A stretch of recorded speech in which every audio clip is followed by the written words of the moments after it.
Welcome to the third day of the knockout stage, where this is the first day for the semifinals of the Mid-Season Cup 2024 here at the Esports World Cup. My name's Afel. Alongside with me is our analyst, going to be Wolf as well as Mirko. How are you guys feeling with the clash of the champions? Feeling really great, man. The fact that these two monsters, Titans, get to meet in the semifinals alone, it really feels like it's already a grand finals match.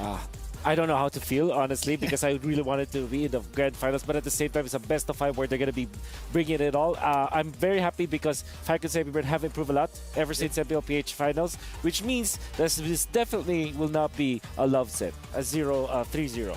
Yeah, I believe that it's going to go all the way. What about our casters, Leo and Gideon? How are you guys feeling with the clash of the Titans for today? Of course we're feeling great about this. I mean, I don't know about you, Leo, but I'm definitely excited to see how intense these two Filipino teams can show the world how strong they truly are. As worlds collide, I dressed for the occasion to hide my fear, my anxiety, and my stress, because I love these two teams to death, to bits. But to know that one of them falls and one of them moves on, I can't stand the fact that it has to come to this. I mean, here's the thing, Leo. When one of your team loses, you know, the pain is there, and it will stay for a while, but at the end of the day, it'll be fine. Mirko knows what I'm talking about. I think I know a bit too much of what we're talking about, you know? At least you guys made it to the semis, so yeah, it's a bit more hurtful for me. Feels good. That's all I can say. Feels good. I mean, here's the thing. This is the nature of competition, and we got to talk about how intense it is because it's all single elimination. With that being said, yesterday it was an amazing story. So let's actually catch yesterday's recap.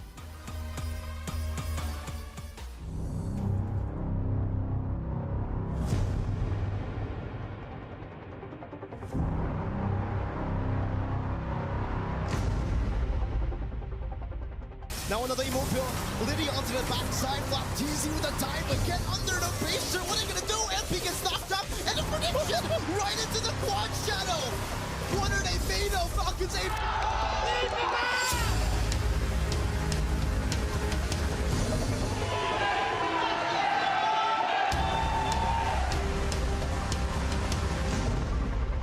takes him out. Final penalty zone onto 3 members. That's going to enhance Jade to knock them up. Straight into Vanix's damage. On this unforced Vanix going wild. Jade getting a triple kill as Cortese goes godlike. NIP Flash 1-1.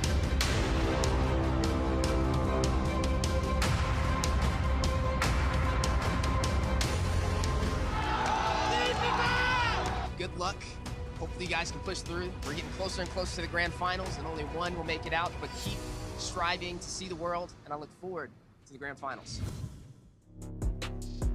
So that was yesterday's recap, and it was brutal and legendary. Talk about, at the end of the day, Malaysian teams, we like to go 5 games. I have no idea why. Yeah, the other side of the bracket, right? It's SRG going 5 games against Fireflux, and then obviously yesterday, Homeboys taking on NIP Flash 3-2 as well. It definitely seems like for the other side of the bracket, it's more discipline, it's more control. They understand how to take the game better, all the way from the early game to the later stage. But even then, TLPH 3-1, it's completely different. FCAP dominated through Siusu. Yeah, and not only that, you don't have to only look at the games itself, but the way that they won these games. These are one-sided games, 11 minutes, but the first game was, 10, and then the second game was 11 minutes.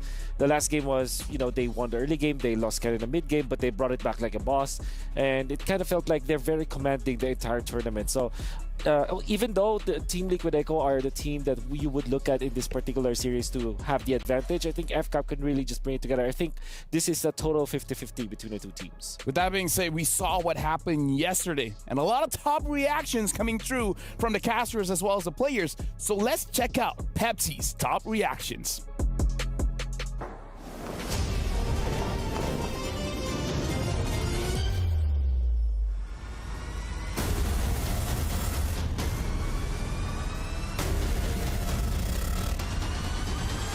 Bye-bye. Bye-bye.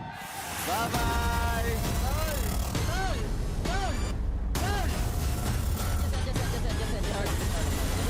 Lower lock.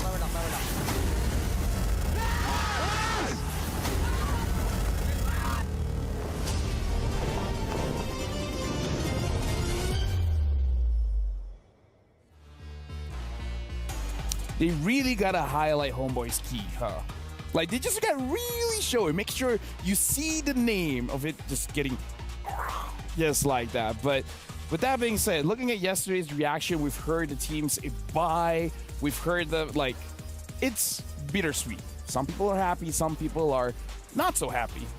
I don't know why you always, point at me when you say not so happy, but yeah, definitely the thrill and the agony when it comes to the competitions, right? There is always going to be a team that gets knocked out, and unfortunately, those are the teams that we saw yesterday. And unfortunately, today as well, it's a Filipino battle. So maybe it'll be a bit more bitter than sweet to see this happen. Yeah, I think it's bitter because you think that they will just get into the semifinals is the last lap for one of these teams, which you really want to see in the grand finals. Both of them are really good at the grand finals. At the same time, it's great because they kind of test each other. They're going to be showing us what they have prepared for ever since MPLPH Season 14 finals.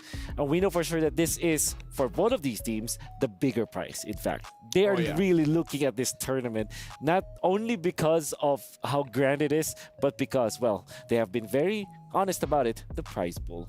Let me just say, even being in top 8, at least in Malaysia, winning this, just being in the top 8, it's like you won MPL 4 times. That's how intense it is. Top 8? Yes. And with that, we got to look at our Aramco top 5 plays, because yesterday we got 8 games in total, so there's a lot that we can look at here. And I'm thinking, looking at Aramco top 5 plays, we're going to see some Julian as well. We're looking here at the first matchup between See You Soon going up against Falcons AP.BREN. Yeah, this was masterful, I feel like, for See You Soon, right? The fact that they were able to play towards a later stage, and I think it's the understanding of giving MP the King the space with the Angela. How about the duel between Hades as well as Chibi? That series, first 3 games of the series was all about this intense assassin battle that, technically speaking, Chibi won, and then Hades brings it back in games 4 and 5, just playing the utility, completely surprising the mentality of Homeboys. Oh yeah, trust me, I was able to talk to them, and they were indeed surprised. They thought it was going to be all 5 games going for the assassin. Look at that. Udil, man. Yeah. From the parking lot. With the dawning light. That was great. Xavier really has risen, and the final one here, this was also amazing, right? For both these teams, but honestly, from NIP Flash, Vanix.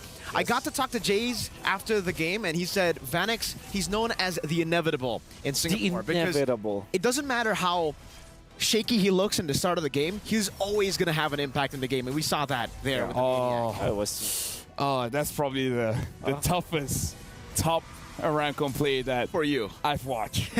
Putting at number 1 is nothing much, just destroying the crystal. Yeah, just a kick onto Chibi so that he cannot defend or clear the waves. I mean, again, brutal. This is how amazing the Mid-Season Cup 2024 has been, because I feel like a lot of people anticipated Homeboys to win that one, but NIP Flash really showed up. Let's check out the bracket to see how the entire tournament has been shaping up. And as you guys can see, right now we are at the semi-final stage where top 3 regions so far, at least for MSC, it is the Philippines, Malaysia, as well as Singapore. It's been 3 whole years since we last saw Singapore actually make it to the top 4. So I'm personally rooting for NIP Flash now. Looking at their run in the group stages as well, most people thought they wouldn't even make it past group stage. And now they find themselves up against one of the tournament favorites, tournament favorites, undefeated for what, 103 days? At this point, it's 105, I believe. But now we got to look at our club championship ranking with the things that's going on in the MLBB scene. Even Selangor Red Giants and Ninjas in Pajamas, NIP, are up here in the standings being number 7. But look at Team Falcons as well as Team Liquid. 1,275 points for Team Falcons. Team Liquid, if they win this one and they knock out Falcons AP.BREN, there's a chance for Liquid to jump up in the standings. And it's very cool that we are getting club points now, and MLBB shares the same amount of points. Apparently, this is from Trex, by the way, so he did say that all esports titles are going to be treated equally, so that's me. W MLBB. Speaking of W, we got to talk about the battle within the Seoul Vessel Skin Series. Amon, Vessel of Deceit, as well as Hanabi, Vessel of Rage, is now available. Make sure you guys grab them because they're only going to be available up until the 5th of August. So make sure you guys grab them quick because the first draw is 50% off every single day. And a permanent Seoul Vessel Series item is guaranteed in the first 10 draws. So make sure you guys join in now and get the skin as fast as possible. Speaking of which, Project Next Update is live. Discover the fresh excitement of equipment evolution and enjoy a revitalized, thrilling gameplay. Jump in now for a more dynamic and fun battle experience. Speaking of which, we are still going on because the Youth Fair is here with incredible bonuses and exciting events. Grab multiple permanent skins for free, just like Sylvana's Classroom Charm and his painted skin, Classroom Glam. More exciting events will be revealed, so make sure you guys watch out. Now we got to talk about both these teams here. Falcon AP.BREN going up against TLPH. This is a revenge match for Falcons AP.BREN because before, in the grand finals of MPL Philippines, it was a 4-0. And I'm pretty sure no one expected that. Did you expect that? No, absolutely not. I was wishing that it will be going the distance, especially because you look at their upper bracket finals when it went all the way to a five-game series. There was a comeback that Echo had to pull through. It was Falcons AP.BREN actually being slated to have the better advantage, especially because Team Liquid Echo did not perform well in the group stages of MPLPH Season 14. So yeah, to answer your question, 4-0, not expected. Yeah. Because here's the thing, you really got to put this into context. This is a GOAT race because looking at TLPH as well as Falcon AP.BREN, we're looking at Flap TZ, we're looking at Carl, we're looking at Few. This will really solidify their argument of why they're the GOAT. For sure. You know, 2 world champion titles for both. For all 3, actually. For Carl Tizzy, in 2 different teams. So that's another stat that's very, very unique for him. I definitely want to talk a little bit about the style, though, for both these teams, because just listening to all the different pro players, a lot of the teams as well talking to me, it does seem like Falcons AP.BREN are the favorites coming into this matchup, despite the 4-0 loss in the grand finals. Falcons AP.BREN, I think for everybody watching as well, if you guys have been paying attention to the matches, it's been way more dominant. They've been way more clean. They've taken the games in much more of a dominant fashion. Meanwhile, for TLPH, it's definitely more like they're risk takers. They go for a lot of team fights that can get them a lead and can get them to win faster, but sometimes it doesn't pay off, and that gives an opportunity for the enemy team to come back and bite them. Yeah, but then again, it's very difficult to compare because in the group stages, even when we say that, practically speaking, Falcons AP.BREN have the better, more dominant wins. Team Liquid Echo, it seems like they are also willing to kind of make some experiments, I would say, or maybe some unorthodox picks, like for example the Akai and as well as the Guinevere, which we thought is already out of meta, and you wouldn't imagine Carl TZ going back to those kinds of heroes, but they perform with that and they shift their focus onto Benny Cutie. So I don't want to cop out here, but it's very difficult to know who's got the advantage between these 2 teams. I mean, let's talk about numbers here because Team Liquid Echo has 90% first blood in 10 games. That means 9 out of 10 times they're going to be the ones getting the first blood. And Falcons AP.BREN has 78% first blood in 9 games. So 7 out of 9 games, they will be getting the first blood. And Falcons AP.BREN, they have not dropped a game so far. So we're talking about aggression. First blood goes over to TLPH, but again, Falcon AP.BREN has not dropped a single game. I think it's all about mid control for TLPH. That's why they've been able to get a lot of the first bloods, and it's all about getting the prio in the mid lane. Just like most of the matches that we have seen, the games are all dependent on the trio mid, and this is something that TLPH can take advantage of, I feel, up against Falcons AP.BREN. Because, yes, Few is an amazing player. I think when it comes down to just pure macro and game IQ, he does have the edge over Sanji. But when it comes to pure mechanics, I gotta give it to Sanji all day, every day. And if they are able to capitalize on some of the micro mistakes that Few tends to, show in these tournaments, tends to show in these games, it'll be a great weakness point that TLPH can capitalize on. Yeah, for sure. Now for Fnatic, why did I say Fnatic? Falcons AP.BREN, we know that they have been utilizing a lot of assassins on Galtisi, and they actually loved this patch. They are very open about the fact that they're very comfortable in the meta game that we have right now because the assassins and Galtisi, before getting into Falcons AP.BREN as a new player, was known as a pub stomper as the assassin. And I think for me personally, Wolf, right, especially looking at this play from MP the King and See You Soon, this definitely highlights the little weakness that Falcons AP.BREN has, which is in a chaotic team fight. They're so clean, they're so disciplined, they're so good at the game that when it gets chaotic, when it doesn't go to what their plan or what they're expecting, it turns to a really scrappy team fight that an enemy team can actually capitalize on. And again, we saw that from See You Soon. MP the King took control of the fight, and I think that's also what we saw in the grand finals of MPL Philippines. That was what Liquid Echo were able to utilize. Just go for it, for the team fights, force these random team fights, and come out on top. I feel like this is a shared weakness between all amazing teams where they have a set system. A, B, C, you move towards all of this. But the moment someone breaks that system, it almost like this is uncomfortable, so we have to do something else. But gentlemen, we got to talk about coming up is going to be the draft here as we're watching Falcons, AP.BREN, as well as Team Liquid Echo entering the Amazon Arena. We got to talk about the 3 most picked heroes, and the numbers might shock you. Maybe the picks not so much. Top 3 heroes: Roger, Charizla, as well as Valentina. Okay, that was a surprise. But in terms of the number, I would say the Charizla as well as Valentina is around 54-56% pick rate. Oh, But the Roger, 70%. and the first pick too. So 70 and 50, like, that's a huge gap. That's a massive gap. Especially Yeah. if you consider Rogers picked up either first in blue or first in red. Yeah, but hold on, like we're moving forward now because we got to look at Dr. Sulaiman Al Habib upcoming match. And again, as we're talking about it, this is the only match for today is going to be Liquid Echo going up against Falcons AP.BREN. And this time, do you guys feel like it will actually go the distance? I Yes. hope so. Yeah, I think so. This is mainly because of the improvements of Falcons AP.BREN. I'm right this time. And also because of the patch. I think we are going to see some different approach from the teams. I agree. Eve will be picked up eventually in this case. Lilia as well. You know, all of those are Northox. Thank you very much, gentlemen. As we can see, we're about to enter the stage. Let's go. That being said, we're going to throw it over to Maracino as well as the Wood Sandstorm.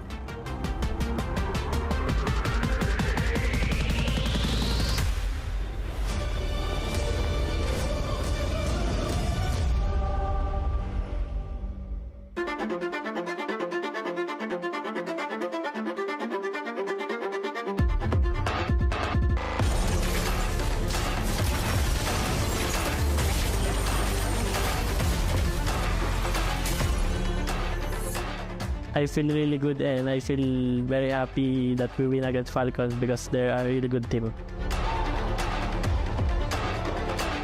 I think Falcons AP.BREN is really good right now compared to the MPL finals. We're really confident against them because we won against them in the finals and all of us are looking forward to face them.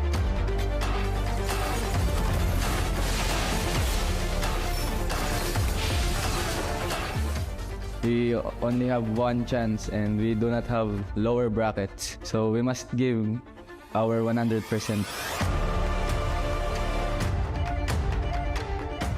I think Echo is not strong now because of the meta and we know how to beat them right now. So if we face them, we will beat them. My message to Sanford is play good tomorrow because I will beat you into pieces.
For 4 international MLBB tournaments, we witnessed Filipino teams gracing the grand finals. And that, ladies and gentlemen, was the case for 2 MSCs and 2 M-Series World Championships. And as we welcome the dawn of a new competitive landscape, fate decided to go a different way. Because this time, the 2 Filipino representatives will face off in our semifinal, and only one will make it through to the grand finals. Ladies and gentlemen, Ayuhaseyo Datuasada, welcome to the Amazon Arena. 2 teams crowned as the world champion will now go head-to-head against each other for the only best-of-5 do-or-die match of the day. Both teams dominated their respective groups and made it through to the knockout stage with an unblemished record. But things are about to change today here in the Amazon Arena, because only one team will make it to the grand finals. Introducing first, the Cavalry. En route to their journey here at Riyadh for MSC 2024 at the Esports World Cup, they proved that the rivals, the defending champions of the Philippines, can bleed. Now to strengthen their legacy, they must repeat history. Make some noise for Liquid Echo!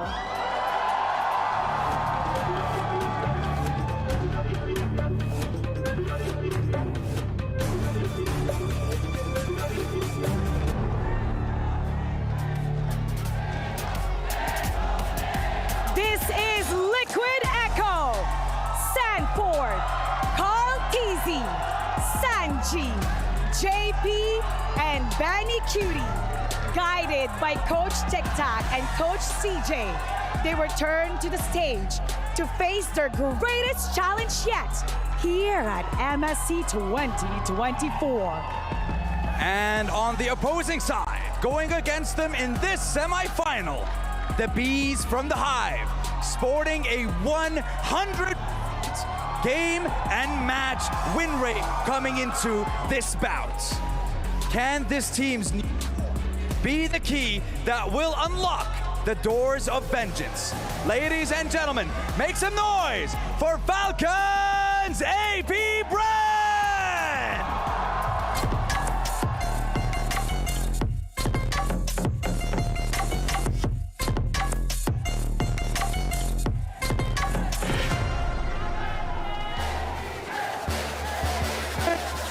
AP.BREN, join us on the stage. Tutelage of Coach Ducky and Coach Treb. Flap Teasy, Kyle Teasy, Few, Ogwin, and Super Marco walk up on this stage and the Amazon Arena, claiming or attempting to claim the only title that has eluded them thus far. And now they hold their key for the very last time, as later on, they will hand it over to their opponent. That's right, and that's only if they are defeated in this best of 5. You, boys and girls, will be fighting for your key and fighting for your tournament life.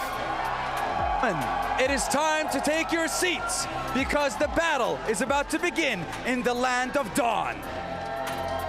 They will get to keep their key if they win this tournament, and they have a chance to secure at least $500 US and $500,000 US, and to unlock the key for the MSC 2024 trophy with 600 points. That's right, because they are competing not only for the MSC title, but also for the title of the world's best esports club. And every tournament will count over the course of these 8 weeks at the Esports World Cup, Mara.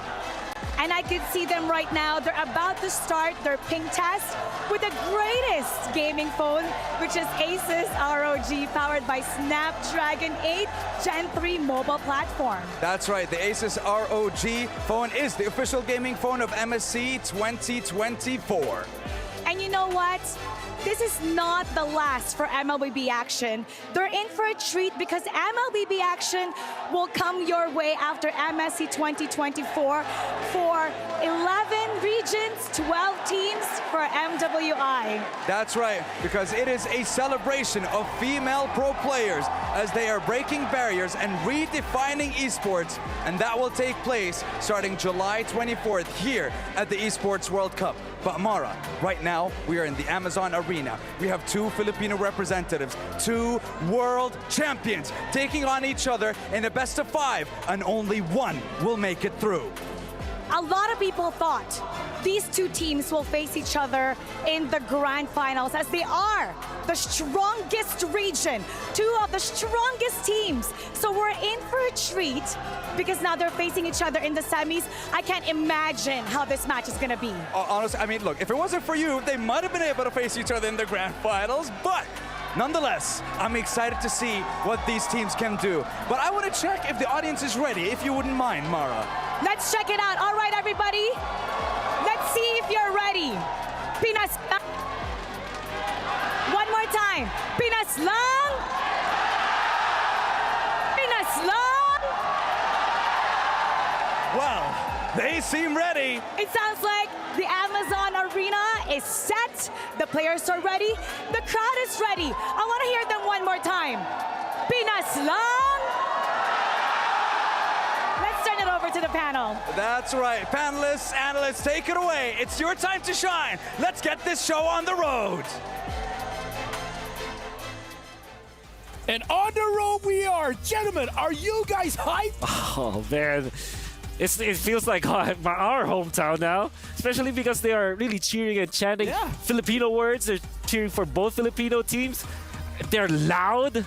I mean, Mirko, Goodness. are you hyped? Yeah, of course, man. I mean, looking at the crowd there, it really does feel like, you know, it's kind of a throwback to M5. I want to get out. I want to get out of here and just watch there. Yeah, it almost feels like hopefully we can do it there. Here's the thing. We see the analysts is hyped. I'm hyped. Are you guys hyped? Who you guys got for this match? Is it going to be Falcons AP.BREN or Liquid Echo? Head on to stcplay.gg right now and lock in your predictions. Now, guys, we got to talk about these two teams.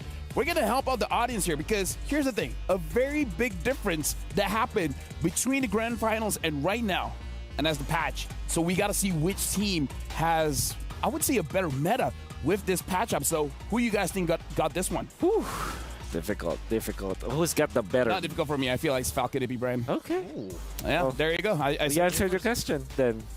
Well, actually, if I were to choose, I feel I would want to be playing for Team Liquid Echo, just because, or at least be part of that team, because if you look at how they operate during the draft, it kind of feels like they are actually in a programming language. If you're IT or computer science, this if-else situation, like if this is being picked up, this is your answer.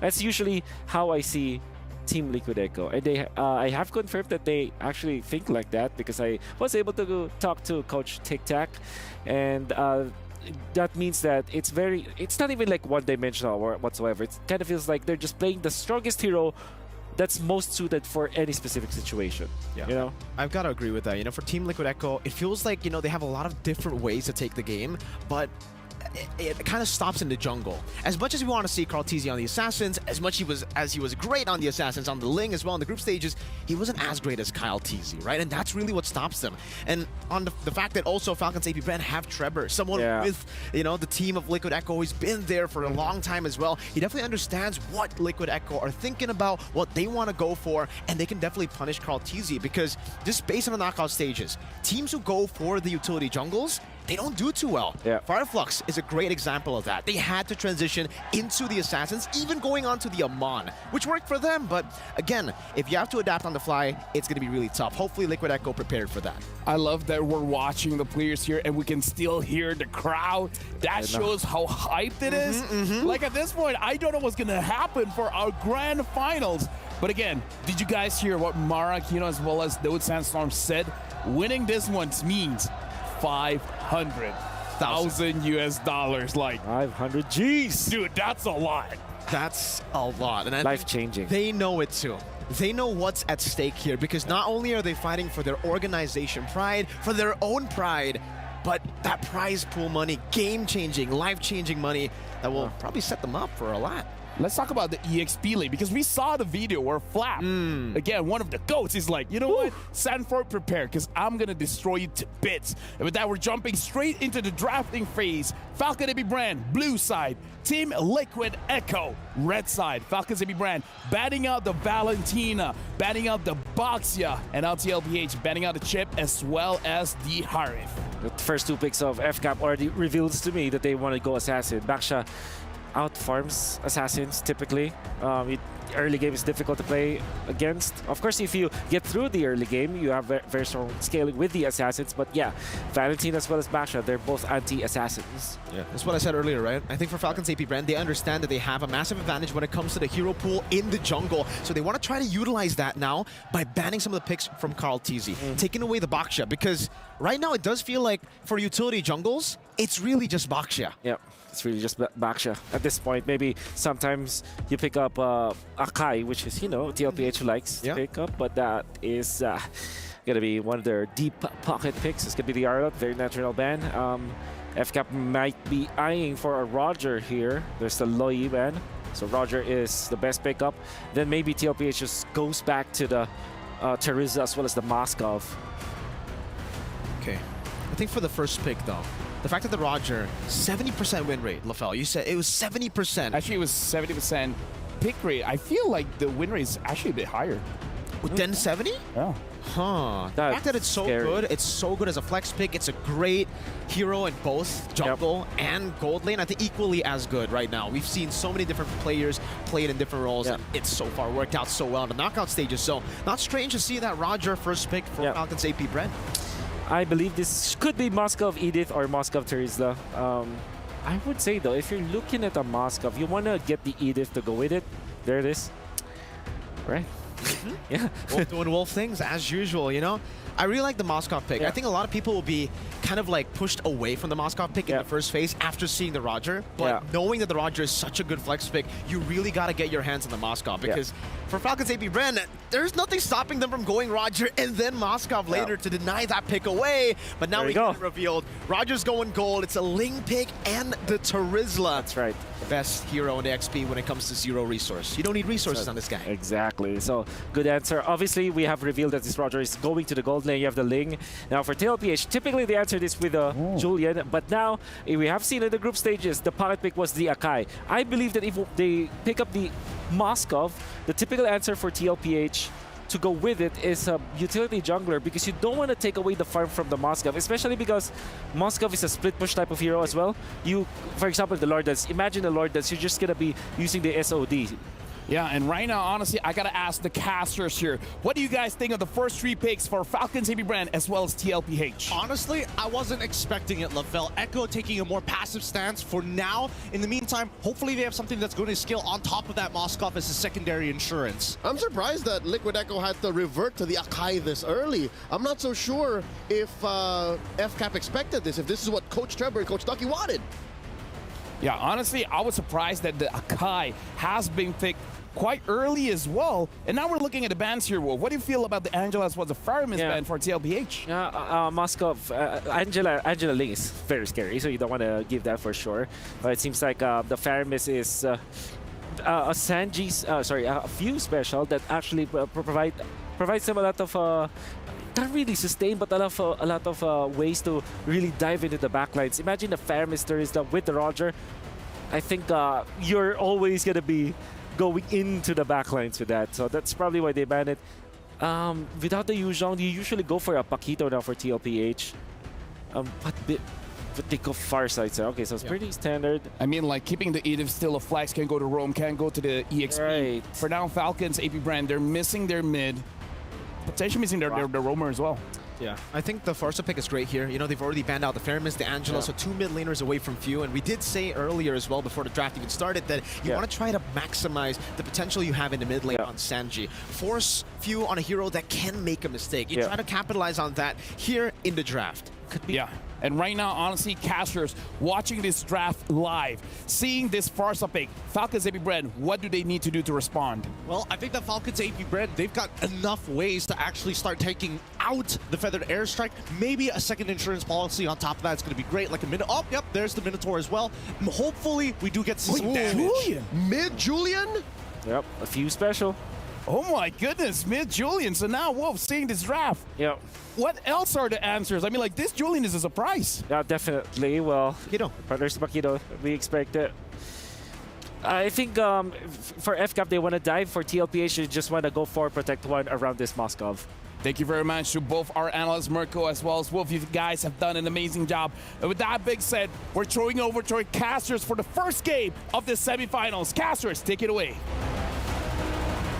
Decisive action is required this game. Similar to LaFell's hair, they must decide whether to stay straight or throw a curl. This is going to be a best of 5 of a lifetime here. Today, it's going to be me getting Kuhn as well as Leo at the desk to keep you guys company for this match. At your service, we'll be bringing you the starter to what could be a grand finals caliber matchup. I think everyone in the Amazon Arena is expecting that much. Everyone watching around the world. And talking about decisive action, I like how neither team had to take their time with the draft. I think they all knew what was coming even before the opponent got the pick. They were blitzing through it, right? That's what we want to see here. And similar as we get into the land of Dawn, players are loaded up. It's going to be Falcons AP.BREN on the blue side up against Liquid Echo on red. It's been a while since we've seen few on this Julian. A lot of the Julians in MSC from the group stage to the knockouts now have been in the jungle, and they've been good.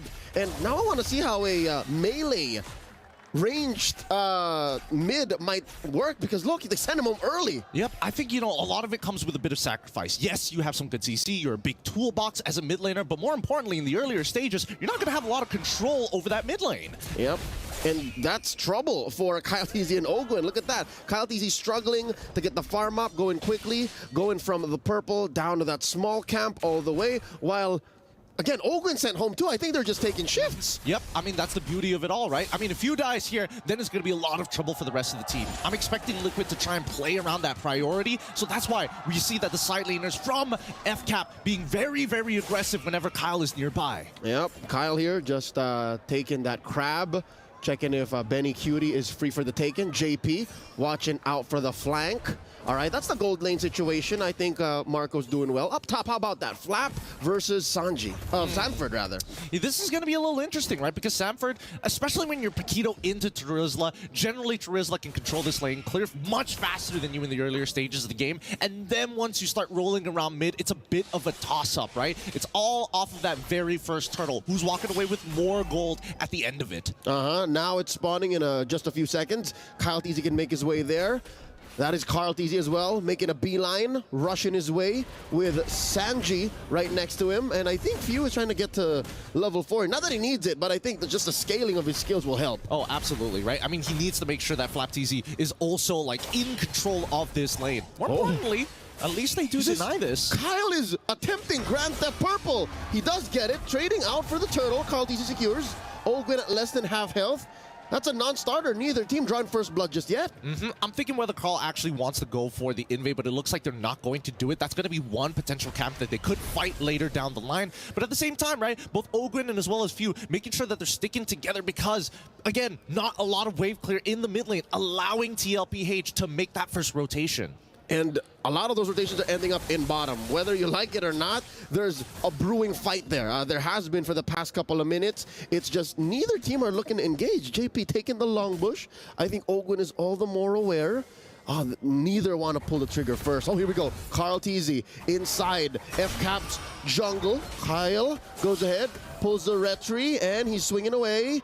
They both let go. Oh, here comes Flap TZ. Jumping in with the penalty zone. Tempest the blades up. Kyle TZ, heavy spin. Trying to survive. Kyle TZ at a third of his health as well. Kyle TZ barely standing. Either of my kids draw first blood. It's unfortunate. Sanford, JP, and Sanji were trying to figure out where exactly he's going to exit through the jungle. And that's the meaning of having priority. I mean, great job on Kyle TZ winning out on that red tree, allowing him to extend the timer for how long that purple buff is going to stick on him. Liquid Echo have to play a little slower because Kyle, he's a menace. Look at him. JP missing the combo as Kyle TZ just dancing on through, looking to take this little wanderer. Ends up spending retribution. Few very low. Sanji with the feather strike. JP pop in. The Primordial Wrath, no one home. Liquid Echo struggling to find any conversions here 4 minutes in. And even for Super Marco, he's honestly doing a really good job trading against Benny QT down in this lane. We'll double check on how much gold has been distributed because we did see a couple of River Crabs going over to Benny's side. Now, 7 seconds left, right? Next turtle is going to start spawning. I think Liquid Echo really need to think about how exactly they're going to attack the map. They can't just focus on Kyle. And yes, you want to be able to relieve pressure from Benny QT, but sacrifices need to be made. All right. Luckily, it was Liquid Echo who secured the first turtle. So they have that economic advantage, and that's what keeps this gold lead relatively close. Falcons AP.BREN barely about 600, 800 ahead. Sanford catches a face full of a Fuse combo, and FlapTZ and Ogwin pulling turtle over their side. 1v1 between Few and Sanford, putting Sanford about a third of his health. Oh, wow. FlapTZ acting as the enforcer, keeping Carl TZ at bay. They're going to be rotating around here. Oh, even Feather Airstrike commitment? That's a huge skill spent by Sanji. Oh. We know in Fury, forcing Sanji to flicker back out. Kyle TZ secures the turtle, coming in, jumping through the walls. Carl takes it out on Ogwin. That's one down for Falcons AP.BREN. Now Sanford looking to knock out the Filipino cannon. In comes JP, the flicker out from Flap. Few still dueling with JP. In comes the kill. That's 2 down for Falcons AP.BREN. JP still up. Kyle TZ takes him out. Few takes out Sanford. Huge trades, delayed wins for the Falcons, but Liquid Echo left reeling. Ooh, boy, what a trade. What an extended fight this is. And it's not over yet. Tempest Ablaze! No! They know his flicker was spent. They calculated every moment. These battle spells are such a big indicator of who they want to punish, right? You overextend, you want to keep up with them. You want to make sure that they're always creeping on their leads. Let's look at this replay one more time, right? Because after the Minoa and Fury, this is starting to look like an awkward situation. Sanford's realizing, hold on, we got to wait for Few to start throwing out those abilities. Once this Julian doesn't have anything left, that's when we go in. Falcons AP.BREN really made the most of the few bodies they had. If I'm not mistaken, Liquid Echo, for the most part of that short, maybe 30, 40-second engagement, had the numbers advantage. They did, but let's pull it back for a second, because now that we're looking at the goal, we can see the real economic difference. Hold up, wow, okay. Trying to dive Super Marco like that. Hey, the bulletproof vest still on. Yep. Has yet to die, but also has yet to take any kills. For the past 6.5 minutes, Gold Lane has been relatively mum. Now, checking on the items here, that is just 200 between Benny QT and Super Marco. Well, considering everything, that's actually not too bad. The biggest lead that we are seeing is between the... Oh, boy. 40.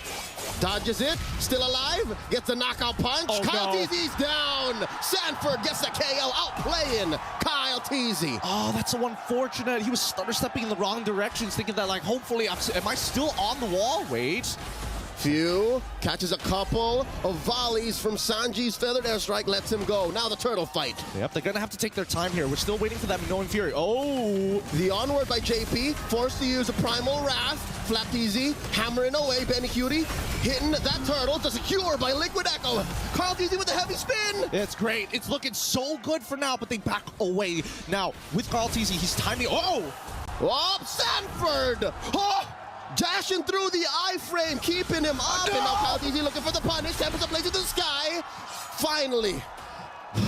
Kyle TZ gets 1/40. I'm telling you, this game is just taking your breath away, brother. This is one of those where every single crumb is going to be fought for. And so far, Kyle TZ having the biggest lead in the game. Before we get into our next fight, this tier 1 should fall, and hopefully TLPH, they back off. They've already expanded so many resources. Multiple wins for Liquid Echo down bottom. Forced the flicker out of Super Marco. Took the tier 1 anyways. And here's another look at that 1v1. Oh, so beautiful, right? Like Sanford, he's thinking about the many different angles that he can go through. But the worst part about it is that if you have iframes, it's hard to land the heavy left hand to give you that extra shield. He would have loved the extra movement speed, but without that shield, he just pops. Yep, couldn't have his cake and eat it too. He can only really move out of the way or get the shield and then maybe fight a little bit more to get some backup or maybe even kill the Ling. But now, oh no, View! The iframe out of the dash! Survives that 2v1. Now in comes Kyle TZ again. How about it? Kyle versus 40. Chapter 3, they're backing out. All right. The trilogy isn't done just yet. Kyle might still go for this, but I think for the most part, Sanji has got him covered. Ooh, looking to burst down that Farsa, but no, Kyle's going to end up taking tier 1. Yeah, like Kyle he's so strong right now. He's so far ahead of the game in comparison to Carl TZ, but it's all about decisive action, like I said at the very beginning of the game, right? Despite Liquid Echo, we're losing out on a couple of trades. The gold lead isn't too far. They've gotten 2 turtles. They're basically trading 1 for 1 when it comes down to turns. And even during the items, right, we now are seeing Liquid Echo putting respect on FCAP's name. I'm seeing, at the very least, making sure that they've got Feather already. Wait, sorry, not even Feather. Sorry, Blood Wings coming in from Sanji to keep himself alive. Yep, and going between the low econ heroes, Frederick was right. He mentioned that the Terizla, despite being relatively low gains. Oh no! JP come in, the flicker combo. Feather strike from Sanji. They cancel through. Down goes Benny Cutie. Marco gets his head. Sanji down as well. Kaldizi diving into the back line, finding him. 40 looking to flank him as well. Finds no one. Now he's the hunted. Ogwin healing them up. 40 says let's regroup. This is not a good fight to take. And that leaves Kaldizi's purple up for them to savor. What a snap! That's what you need to see. Decisive action time and time again. And it looks like Falcons AP.BREN, they're also looking at least looking for a timing on these waves. Before that Lord spawns, we need to start taking them out. And looks like Falcons AP.BREN looking to blitz it. 40 here at a third of his health. JP in the same situation. Oh wow, 3 big bodies put up between the major objective and Falcons AP.BREN. Carl TZ can still get this. The penalty zone coming in. The SOD, no one home. JP taken out. Flap TZ traded for. That's another one. Super Marco taken out by Kyle TZ. And there's a big knock-up. I mean, no one Fury. Sanford's down. 3 for 2. But the major objective scored by Falcons AP.BREN. All this while, Benny was just working up top. He's just farming. He's just getting that compound interest when you leave him alone in a lane, man. You can hear the money just drop it on the floor. Next tower falls. That's not too bad. But now the mid-tier 1 falls for Liquid Echo, and that's where all the problems are going to start beginning, right? Invades are going to be more prominent for Kyle TZ, even honestly with this with this considerable lead. 9,000 gold on him alone. But when we look at the damage dealt, you can see that Sanji, again, with less items, less econ, less gold, is still having some relevant numbers. Which is the allegory of this whole situation. Liquid Echo, the more aggressive team. If you try to take out Sanji, you still have Benny Cutie and Sanford to deal with. That's not a clear go at a team fight because there's so many damage sources for Liquid Echo. So with that said, Falcons AP.BREN are playing the map. A huge push up top, in mid, down bottom. Kyle TZ did leave that there. Now Carl TZ. He has a big question to answer, like, who do I hit with a heavy spin? He's only been using it to disperse, really. Pretty much. I think he's been also just holding it for as long as possible during these turtle fights as well. I mean even the Lord fight, he basically wasn't even there, so I can't even say just yet. But now, with the Guardian's helmet, that's going to keep him alive a little bit longer. However, Falcons AP.BREN, at this point of time, right, after the Lord push, really good punish, right? You found 2 kills, you got the Lord, but now you've gotten every single outer turret. You can see now there's a much clearer lead for Falcons AP.BREN. 5,000 gold, now looking to extend it to at least 6 or 7 if they don't lose the next fight. Yep, the biggest so far in this 12-minute bout. Now the purple in jeopardy for Liquid Echo. Are they going to try to save this for them? Ogwin coming in through the line of fire, does survive with a motivation roar, and Falcons AP.BREN just going to be happy with playing footsies.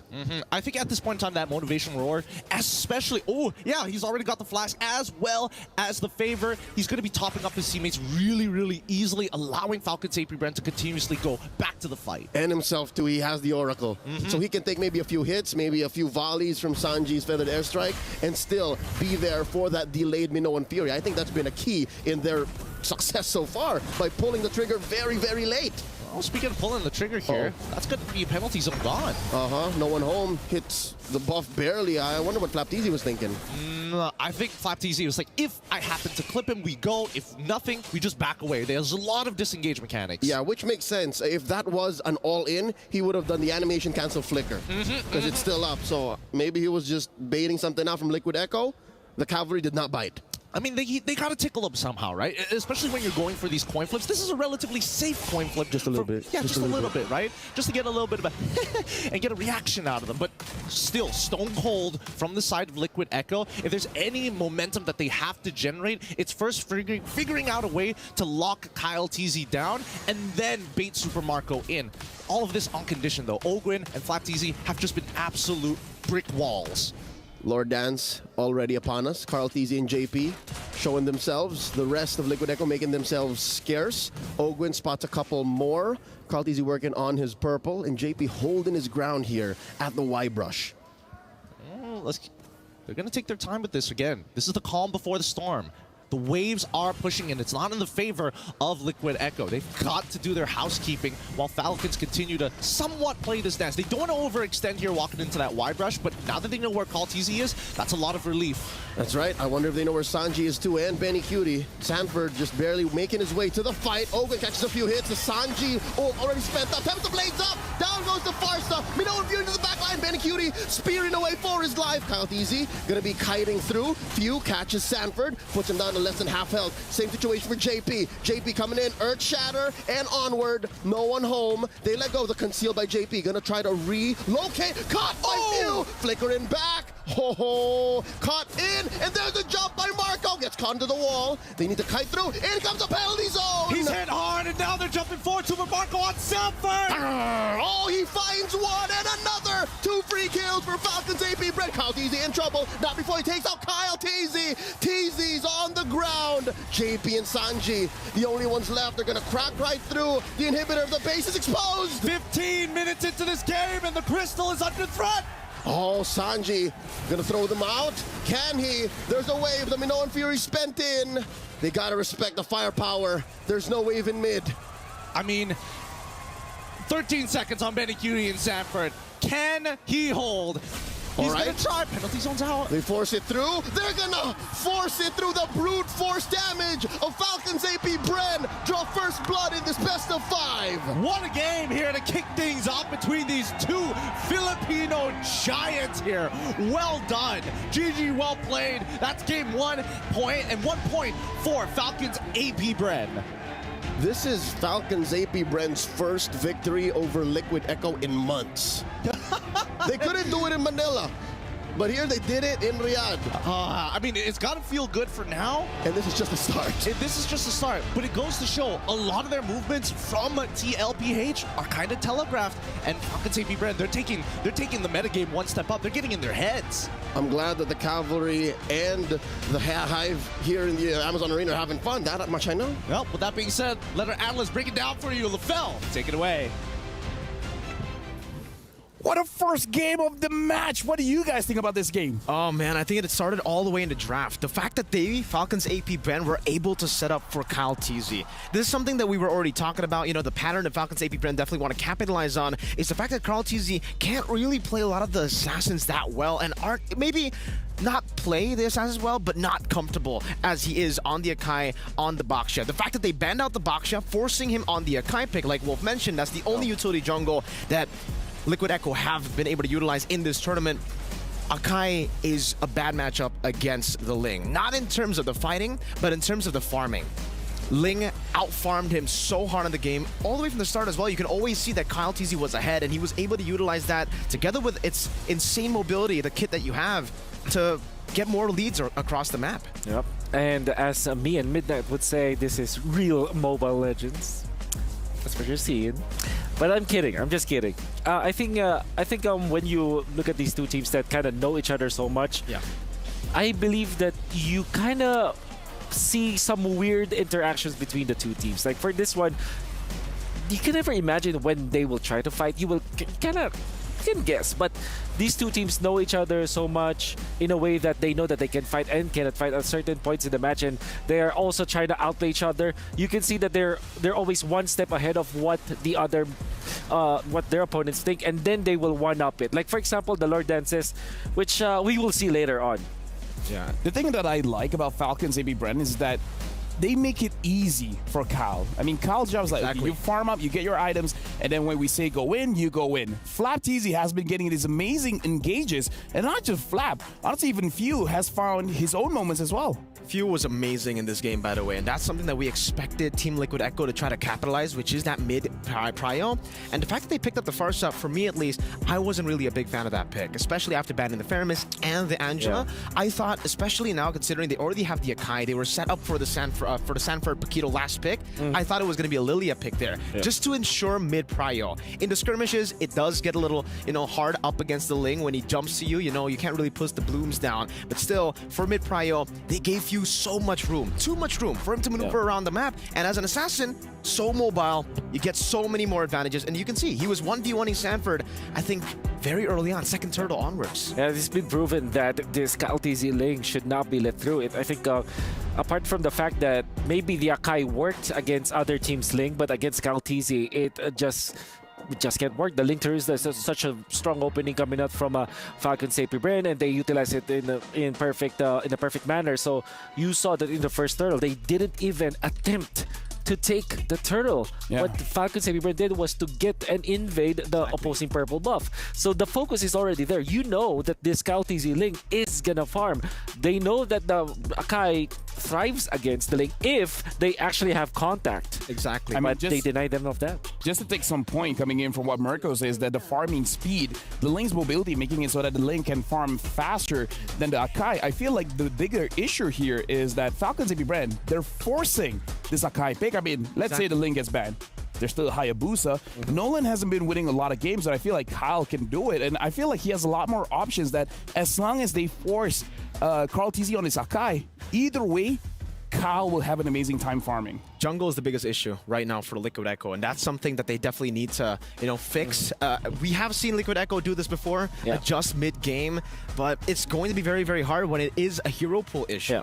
For Carl, he's very, very comfortable on these utility jungles so that he can actually enable Sanford in the side lane, Benny in the side lane. But now it's all about being the #1 guy on your team as a jungler. You need to be prio. I feel like at this moment in the analyst time, we have to say that it's not that Carl can't play the assassins. He's shown in MSC itself. Absolutely. He can. It's just that even in interviews and everything, it's like, if you give me A or B, utility or the assassins, I'm a utility kind of guy at this point. It's about comfort.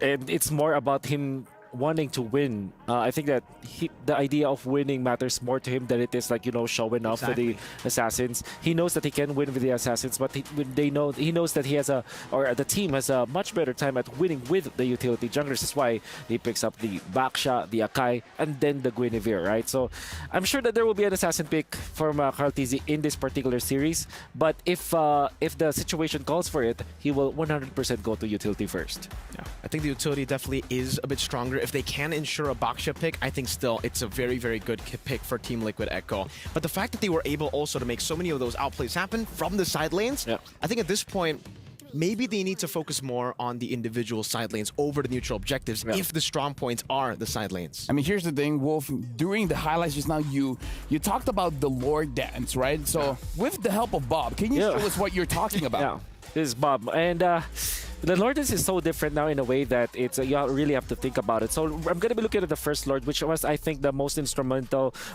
Lord in the game. And you would notice that it is actually Benny Cutie as well as Sanji who died in this specific skirmish, which means that there is a little bit of advantage for Falcon's AP.BREN. However, the ultimates are not available. Look at the ultimates only available for Super Marco, which is practically a non-ultimate because that's Roger. But what they did was to clear the mid, and then Sanford shows himself. Now, Flap as well as Few kind of showed that they wanted to go to the Lord, but Few was actually left. You can see in here that he held this particular bush, so please take put your attention on that bush. Few will stay there, and he is going to poke. And mind you, the entirety of there you go. That's the poke for Sanford from Few.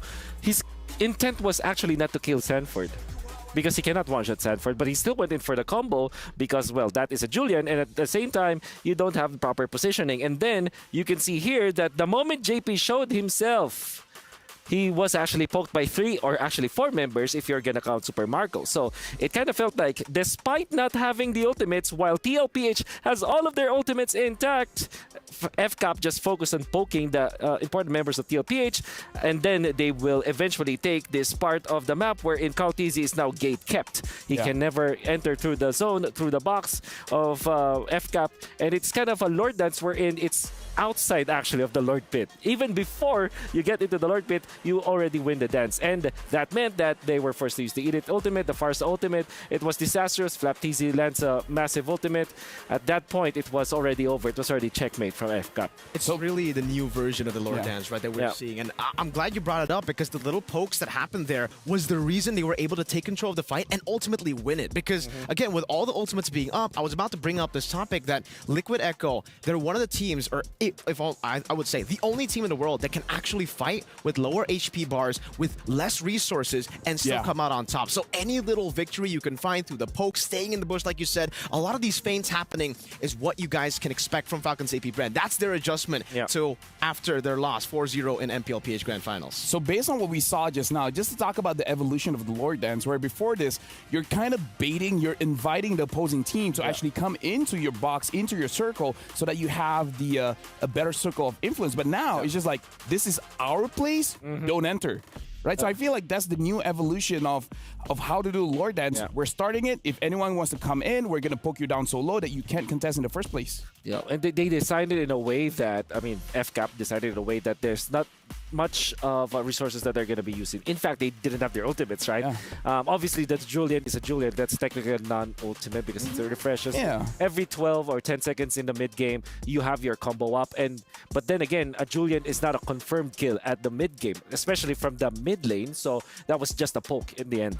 I mean, with that being said, we're going to continue our conversation where we're talking about our Sony MVP, and it's going to be Kautizi on that lane. So let's talk about position 1 here. How does the jungle evolve, and why is he so good in this game? Well, firstly, for the jungle, the fact that the Assassins, has been so much prio is because you're so mobile on the map. The gold issue that we had before, where, gold laners just get way more gold, XP laners get way more XP, you've kind of been placed in a position of utility. Now it's way different already, just with the patch alone. Considering how many fights there's going to be on the map, the fact that on the Ling, you are able to make those decisions on the go. Whether you want to go for the fight in the early game, whether you want to go for the farm, you have so many ways to decide. And like you said, first turtle, Akai, that's the only strong point for the Akai up against Ling, is the fact that Akai will win in the first neutral objective battle when it comes down to level 4. But after that, if Kautizi understands how to just buffer that, utilize that as an advantage, and that's what he did, utilize the Finch Poise, the mobility to go and clear. So even with the turtle, he went even. Yeah, and everybody from FCAP just tries to put the side laners and whoever they see in the lane low, and then Kautizi just cleans it up. I think that was a trend, which is... It looks very easy. It's very easy to say. That should be the playstyle of the Ling. And I think that if you're put in that spot, it's always most tempting if you have your 2-item power spike on the Ling. You want to really eliminate people from the side lane, especially if they're the gold laner. But then FCAP really just put some brakes on Kautizi and let him and allow him to be at the right moment. Yeah, and for you guys at home, if you guys are watching MSC, MWI is coming up. Starting on July 24th is the female pro player time to shine. Catch the MLBB Women's Invitational 2024, where 12 teams from 11 regions break barriers and redefine esports. So make sure you guys check that out. But again, coming into this match, we're going into game number 2 of Falcons AP.BREN going up against TLPH. Adjustments here. Are we still going to see Falcons AP.BREN forcing Kautizi on the Akai, or this time Kautizi is like, okay, you know what? Let's fight fire with fire. See, I think the Akai pick is fine. It's just how you try to enable the Akai pick, or let the Akai pick enable you. Firstly, you need to get mid-prio. That is number 1. I think if they want to go for the Akai or any utility, that's what they have to do. Get the mid-prio on Sanji. Another way would just be to ban the Ling. That's what they go for too. So Liquid Echo, this time blue side. Yeah, it solves a lot of problems, actually. I think it was more of a jab coming out from TLPH, more like a check ping, as we call it. It's like you just try to, you're just gonna let through a very OP hero to a team that you respect so much. See if you can actually win over it. If you don't, then just ban it. And that's exactly what TLPH has done. Yeah. Chip Valentina this time for Falcons AP.BREN. It should be the low Yi ban here for Falcons AP.BREN. I think despite, the Lo Yi not really being picked up as much, not as prio as the chip, it's still ridiculous on these two teams. Sanji knows how to pull it off. But hey, for Falcons AP.BREN, if they really want to put prio on the Roger, maybe even on the Edith, some of these prio picks for FCAP, they could leave the Lo Yi open. And that's what they decide to do. They ban out the Roger, and they leave open the Lo Yi. Obviously, it's going to be picked up. But the fact that they prioed the Roger more, that's how much respect they have for Benny Cutie. Exactly. This time, because they are on the red side, they will let it through. So what else is open? You don't really want to pick up the Moskov easily. At the same time, you want to pick the Assassins. I think this could be what Hayabusa Ruby that actually happened before. But yeah, in this case, maybe get the Terizla first.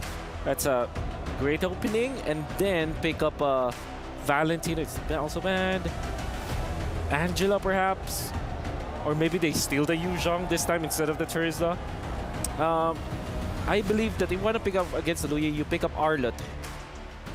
So I would say Arlott. Wow. Oh, Julian. Okay, so at least they can pick up the Terizla. Julian is Flex. flex. It's flex. Yeah, For Falcons AP.BREN, it is a flex. Can go mid, it can go jungle. Heck, why not? Maybe we'll see a goal lane or something. I don't know. Yeah. Okay, that might be too far, gold lane, but I agree. Yeah. Do you want to pick up the Baksha now if you are TLPH? Especially because you're going up against Terizla, who is reliant on Spell Vamp. I believe that makes it. There it is. They pick up the Arlott. They snatch the Arlott. Arlott, this Lo Yi. Here we go. It worked before. Moskov. Many, many times. Do you want to pick up Moskov against Lo Yi? They did. Because they're Bren. They definitely want to utilize at least something of global presence, right? Yep. The fact that the Lo Yi will be able to utilize that mobility technically with the teleports, you want to have some way to actually join in the team fight as well.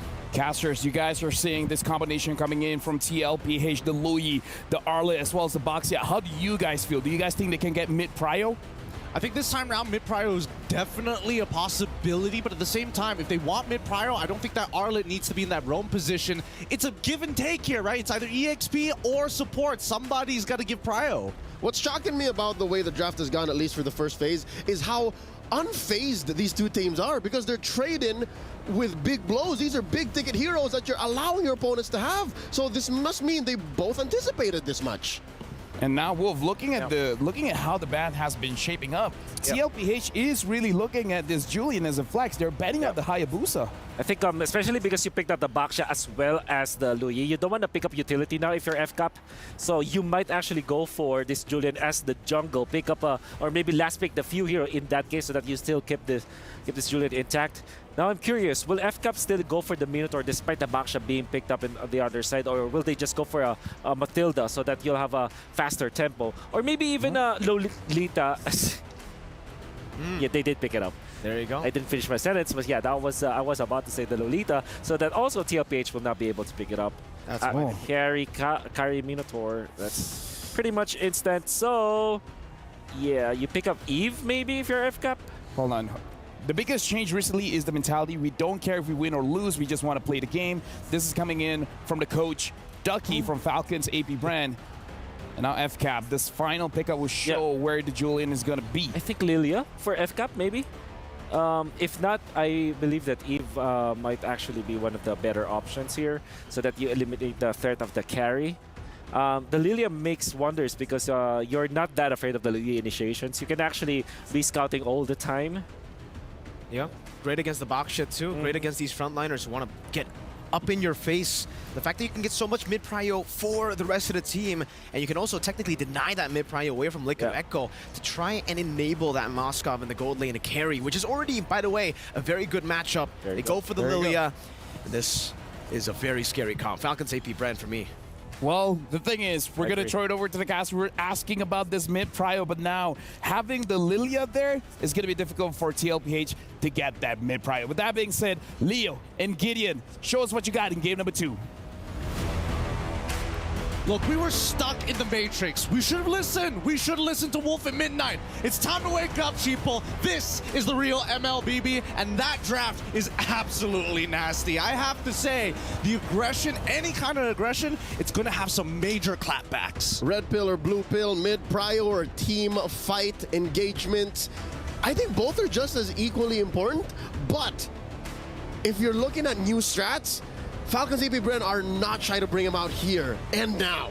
Yeah, I think it's one of those moments where I have to agree with Miracle. FCAP do have a slightly better draft. We'll talk about it a little bit more once we head into the land of Dawn. Welcome, people. It's game number 2 in this best-of-5 series. Currently, FCAP is 1 point ahead of Liquid Echo. Liquid Echo on blue, FCAP on red. You can see here the GOAT Carl TZ slightly faster on the uptake when it comes to his farm, but that does not stop Falcons AP.BREN from doing what they do best. Again, our analysts mentioned this. They're going to start pushing in mid. Look at how fast they cleared that wave, forcing Liquid Echo to be defensive in their trio. I mean, I think they're learning a couple of things from the previous game. They're like, okay, maybe we traded a little too early the last time, but against few on this Lilia, it's harder to find these trades, so let's just focus on lane prio. Ooh. Early flicker coming out of JP. Yep, and that does open up a retry by Carl TZ on the Little Wanderer. Luckily, Kyle did hold his ground there. Didn't pull the trigger just yet, but yeah, about oh wait, team fight up top. Kyle TZ very low. Is that gonna be first blood drawn? Yes, Carl TZ takes down Kyle. Flap might be up next. Looking to get some spell vamp, but not this early on. Oh no. Liquid Echo not going to let go. They're going to take away the small camp too. They got to take everything, right? And I think that Ogun, as much as he wants to use this Guardian's Bulwark to deny, it's really not going to mean too much. But at the same time, right, I think that Kyle, he already found the value in that first flicker, and now Carl TZ just has to choke him out of farm for the rest of this game. We're going to see how things are going to progress, but in the meantime, right, first turtle coming up in 15 seconds, and I think that Falcon AP.BREN, they might just give this up. Give up the first one, wait for the second turtle, and then play to the strengths of their comp. They're great at taking fights and then slowly peeling back, while Liquid Echo is like, we're good at holding ground and pushing forward. Which is a very similar dynamic from game number 1, and it's that awareness, it's that answer to who's the beatdown that Falcons AP.BREN used to win game number 1 so handily. But how about now? Now that they're down 1 kill, about 200, 300 gold, it's still them first to the scene, pulling the turtle slightly up. Can Kyle and Carl make it on time? I definitely think that Carl can make it on time, especially with Shield Unity, but honestly, both teams recognize that this doesn't seem like a very fruitful fight. Like, we could fight for this, but really, what are we going to get off of it, right? Because it's more ideal for Liquid Echo, because if JP gets that Minoan Fury, it's kind of hard for Falcons AP.BREN to re-engage into that fight, and that means that Ogwin needs to sit back when he really wants to be forward to deny skill shots. And we really haven't seen much from that tree. Up top, oh no! Sanford! Taken out by Flap and Kyle, and now that's a man down. Liquid Echo have to fight for this turtle while missing out on a final slash. Here we go, the full-on engage. Looking for that secure. In comes JP. Kyle TZ secures the turtle. And then we know if you're by JP, finds no one, at least not in lethal range. And Kyle TZ here taking his small camp while Sanford and Sanji come in. Quick diversion play. And Falcons AP.BREN make themselves scarce. Woo. I mean, it's 1-1 so far. Everybody's trying to make sure that they aren't dying to silly little things, right? They're just trying to make sure that if they are going to get a lead, sure, don't let them extend it. Keep them at bay. Again, this is real MLBB now. So there are no such thing as nothing fights. Nothing comes for free, and everything happens for a purpose. Super Marco throwing out the SOD up top. Could this be round 2? Sanford vengeancing from one to another. Still a replay from about a minute ago. Flap and Kyle take him out again. I mean, they've been doing this time and time again, and I'm curious to see, is this because of, you know, the mechanics? They're trying to punish, like, if you want to show off your mechanics, sure, let's see how much you can test it against us as a more consistent comp, and honestly, an easier comp to pull off from the side of Falcons AP.BREN. I think that Liquid Echo really need to start thinking where they need to find these resources. So far, there is a huge lead for Flap TZ over Sanford, and a slight lead for Benny Cutie over Super Marco. That's Corrosion Scythe and change on Benny Cutie's carry already. 40 seconds until the next Lord is spawned, and I think we've yet to see the full breadth of what Sanji can do with that diversion. I think there could be bigger turns, especially when the Lord comes up. I absolutely agree with you, but at the same time, it's on condition, right? Where's the penalty zone? Has Kyle TZ used all 3 of his abilities? Has Ogun used the Numenon Blast? Because even if you do get a flank, that Guardian's Bulwark is super annoying, deflecting projectiles back at you, that takes away a lot of value from Sanji. Which I think counts a majority of Liquid Echo's true damage, right? I mean, main damage sources. The spells Sanji throws out, those are all projectiles. Benny Cutie's light wheels, those are all projectiles. Also very, very true, right? So Ogwin can get a lot of value in this game, and if it deflects into the right direction, who knows? He might actually, I mean, somebody might actually get a friendly fire kill. Turtle already started up. Sanford gets sent through the diversion. Ogwin used Flicker, and there's a big jump in. Sanji taken out by Flap. SOD spent in. Kaltizi taken out by Sanford. Kaltizi secures the turtle. The fight collapses towards TLPH's side, and Sanford dashing on through. Super Marco, spear, lets him through, and they let him go. Falcons AP.BREN, not enough firepower just yet. Instead says, we'll move over to the turret. And now they have to hold. Unfortunately, I mean, Sanji did have his Flicker available, right? I think he wanted to, it was extended a little bit. I mean, Marco does, No, not like this. Super Marco gets dashed in on, survives with just 1 HP. Sanford goes down. Revenge strike and all. Now Kaltizi up next on the docket. Will he get popped? The answer is no. Still survives. Looking for the clapback from Liquid Echo. They're both backing off. Yep, great peel from Sanji and JP. JP's waiting for that yin-yang reaction to occur, and then he jumps on in. Let's look at that replay one more time, right? Because Super Marco here, honestly, I definitely felt like he should have died, but you could see that everybody were blocking the projectile from Kaltizi, meaning that only Sanford was capable of taking him out. And when the Purify occurs, it also gets rid of that demonic mark, so he doesn't get a reset. Yep, looking at the gold lane per lane, so far, it's the same story. What I'm thinking here is Liquid Echo, they're just banking on Benny Cutie. He's the only one with a true lead over his lane mate. And if it comes down to it, that might be what matters, really. Benny Cutie versus Super Marco. I think Few is going to play a role in that as well, right? Like Sanji, a little bit less because of Ogwin, but nothing really stops Few. If Kaltizi is too far, he's going to really struggle to get out of there once the Ice Queen wand is built, and the only person who can really force out that Black Shoes is going to be Sanford, or maybe even JP. You never count out idle Nama kids. Few has been quiet here in this game, and maybe even better than the Julian he played from game 1. He easily takes control of these bushes. Look at that. He denies Kaltizi vision. I mean, Kaltizi's still got the Litho Wander at the end of the day, so he spots both of them. He knows Ogwin's in that bush on top of it all. And in the meantime, just notice that despite Kyle, hey, I'm already 0-2, but I have 3 assists, and if you just supercharge me a little bit more, I might be able to one-shot Sanji. Final turtle up, less than half health. In goes Kaltizi with the Ignite, finds Flap Teasy. Turtle here approaching Retry range. The penalty zone coming in. Kaltizi still secures the SOD, finds all of it. Final slash taken on Kyle Teasy, and now Falcons AP.BREN retreating. The diversion sends 3 in. Liquid Echo are on a stampede. They try to take down Ogwin, but the Bulwark will keep him alive. Oh my but maybe God. only for a second longer. Ogwin barely up. Kaltizi finds his man. And now Flap Teasy cleaning up. 3v1, can he do it? He doesn't have the abilities. He's eventually going to fall unless he gets a trade back. Oh!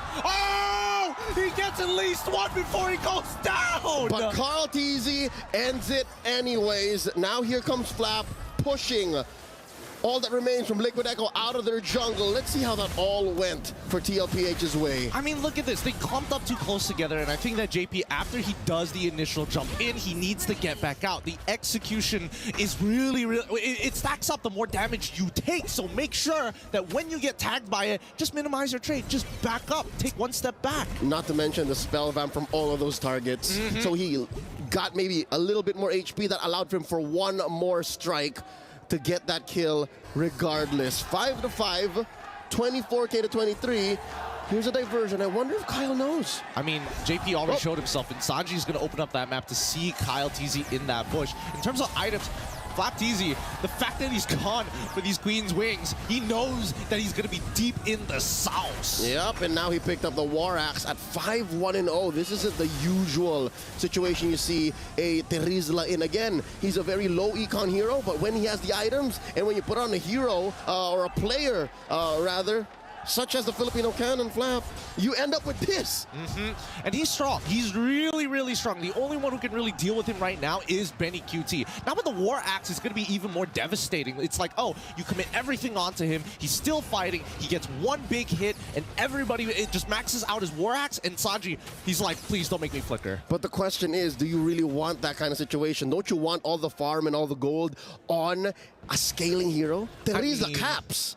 Terizla does cap, but it also combos extremely well with Kyle TZ. Not to mention even Ogwin. This could set up some big plays for Super Marco. And I mean, obviously Few is going to enable that, but at the end of the day, it all comes down to, can you hit the penalty zone? And we've yet to see it. We've yet to see it. 10 minutes in, a diversion play here, sending Benny, Sanford, and JP down. Something tells me Marco smells something is afoot. Something isn't right here, and I think Marco's like, you know what? I'll just let the wave come to me. At the end of it all, Liquid just trying to... Oh. And that confirms it. That confirms That's it. a jump scare. It's a horror game, but that means on the opposite side of the map, Falcons AP.BREN are going to push TLPH out of position. Yep. One thing you know about a diversion is you can send people out, but you can't send them back. So that means the trio from TLPH had to walk the long way, which allowed for Falcons AP.BREN a moment of aggression, but now we reset. Super Marco maintaining his placement down there in the bottom, pushing out that wave. All this while, Kyle DZ was managing top. Yeah, but I think, you know, now the side lanes are starting to even out. Well, maybe not for Sanford here, but everybody else starting to find their own footing. Small, very small leads. Oh, the fight begins. Could this be the turn? Flap TZ taken out. No answers except for Minoan Fury, forcing JP to flicker back out. Oh, no. That was the Numenon Blast first pulled. The JP held his trigger there. Yeah. I'm actually surprised that Flap TZ died so quickly. It just goes to show that Benny is he's complete. He's done with the Trinity build. Doesn't matter what else Flap TZ builds. He's just going to die even faster. Put more health on you, good sir. That was, what, 2 seconds all it took to take off Flap? So this is what I was saying. Like, do you really want to Terizla? Because at the end of the day, at best case scenario, he's a penalty zone machine. And I think that's all you need, right? Every extra second from Flap TZ that can buy for the rest of the team means another stack for Few. Another opportunity for Super Marco to double up on that golden staff stacks as well. All in all, right, it's whether you can set the fight up. And I think right now, Liquid Echo is making it hard. Yep, they're not allowing Falcons AP.BREN to get any solid footing. They start up the Lord Dance, pulling it out, wailing away very casually as 3 members of Falcons AP.BREN push through. Flap holding that river, while Kyle TZ just casually farms. Wow, look at this.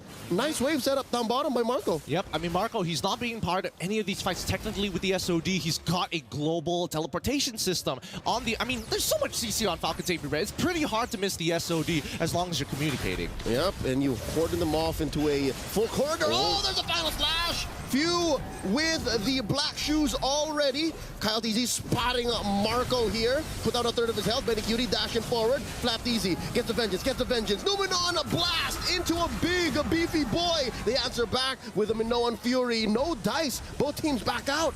See, this is what I was telling you, Falcons AP.BREN. Yes, they can take space, but they can also give up space and kite backwards really nicely, as long as you chain your abilities well. Kyle is throwing down the chains. Hey, you can't walk forward. Numenon Blast comes out in time, so that, unfortunately for Benny QT, who is very short range, must take a full step back, if not dash backwards. Something tells me this comes down to not just the damage dealers. We keep talking about Few, Sanji, Benny, Marco. Hey, maybe it comes down to the roamers too. You want to have a big Numenon Blast to set up, a big Minoan Fury to reply with, and then maybe that's why Liquid Echo is so good at controlling this now, is because they have the easier to pull off CC in their XP laner, the final slash.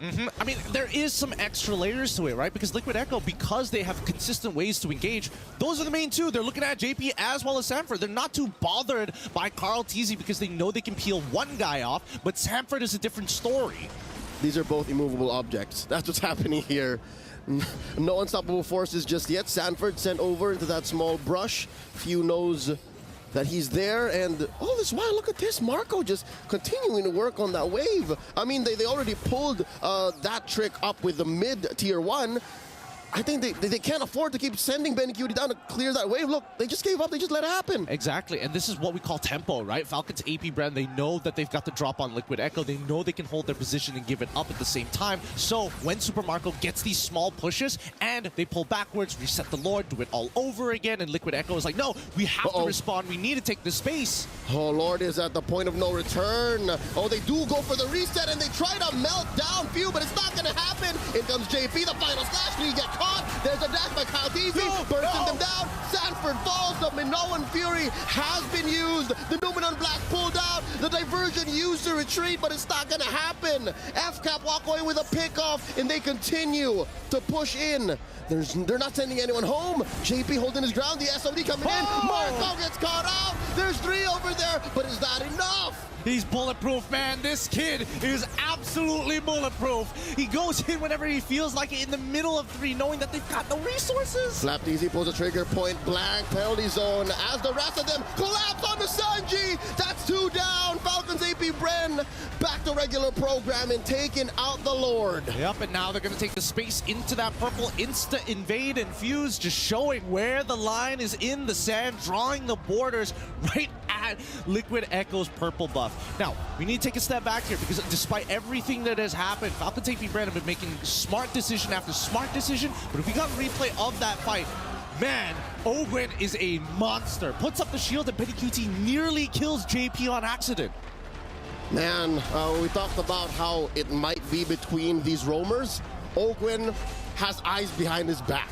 He set everything up so that Falcons AP.BREN can walk away with, again, the correct small victories that allow for that huge turn. If we were counting out as a Lord Dance, I'd say that lasted a good 3 or 4 minutes. Honestly, I would say even more because of how many waves had to spawn each and every time, right? We saw like, what, 6 waves? So yeah, you're definitely on the correct estimate here with the Lord already knocking on their doors. I think Falcons AP.BREN, they want at least, at a minimum, 2 inhibitors. Oh no, the cavalry taken out of their breath. We're currently in the skies because the map has been turned red. Falcons AP.BREN are soaring through, managing to get a 3-wave sink. This bottom lane inhibitor is gonna get taken out. Up next on the docket, top lane, mid might be up next as well. Where did this 6K gold lead come from? Falcons AP.BREN are threatening to expose the base. And they get it. They get everything and a little bit more. All 3 inhibitors are down. The best situation for Falcons AP.BREN. I think the major issue here is that Liquid Echo, they don't have a means to disengage from these types of fights. When they've committed all their resources, then it's gone, right? There's nothing else. You can't pull back. The simplest form of this were the multiple diversion play attempts. They would send 2 or 3 out across the map, and when it doesn't work out, all right, we'll spend the next 10-15 seconds walking back to where the dance began anyways. So we'll see if there's anything up left in the sleeves of Liquid Echo, because they need to pull that out a minute from now. And again, maybe you could say this is a different angle, but it's mirrored. It's literally mirrored. They're just moving down to the lower quarter, and it's likely Falcons AP.BREN could pull the same trick. I think they're probably going to pull the same trick, if I'm being perfectly honest. And I mean, based off of the items as well, I don't think it's going to be necessarily enough, because half the time they're just sustaining through. Worst comes to worst, when you think you're about to make the super play, then of course the man with literally super in his name shows up and knocks you back. All right, in that last moment where he SOD'd into 3, you made me a believer. I mean, I was a believer from day one. He is indeed bulletproof, but how? Well, you know what makes him bulletproof isn't even really his own skills. It's the rest of his teammates. Like, they allowed for him to do that. They're probably screaming at him, they've got nothing, and he's like, okay, I'm going. And again, 1-0-1. That definitely was a punishable play, but the rest of Falcons AP.BREN made sure Marco would not fall. Now the Lord has spawned Carl TZ and JP in the proximity. Again, Liquid Echo don't need to panic. They have the cross-map play. Sanji here holding a far bush. And the rest of Falcons AP.BREN looking to, again, put up a barrier. It's a huge box they're playing with. Marco wailing away at the Lord. They're going to help to go. Carl TZ with the steal! Carl TZ with the steal! The Numenon Blast keeps him in place. They are going to punish him. He's still alive, rolling out. His immortality still intact. Down goes Sanji. The Minoan Fury spent in. Few from the side lanes here. JP taken out. Oh, here we go. Winter Crown spent. Few gets taken up by Marco. Benny traded out 2. And they're still going. They're still going. 2 left for Liquid Echo to defend. And they're counting bodies. Down goes Carl TZ. His immortality popped. It's possible. They could look beyond this. Sanford down. It's a wipeout. Falcons AP.BREN at match point. FCAP is here. Falcons are here. They've done such good work in truly stretching TLPH like pizza dough on that match. Now in match point, this is a huge sigh of relief for the FCAP fans. Carl Teasy really tried. Carl Teasy from minute 0 was on 2 or 3 members of FCAP. He never let go. But the way FCAP played, like not just FCAP, not just Team Liquid PH, they stretched out Carl Teasy. I mean, he tried. He tried to put everybody in the backpack and get them over that threshold. But honestly, this Lolita pick is really hindering them. As much as he wants to peel, man, they can't get the damage in, and Few gets to play a free game because of that.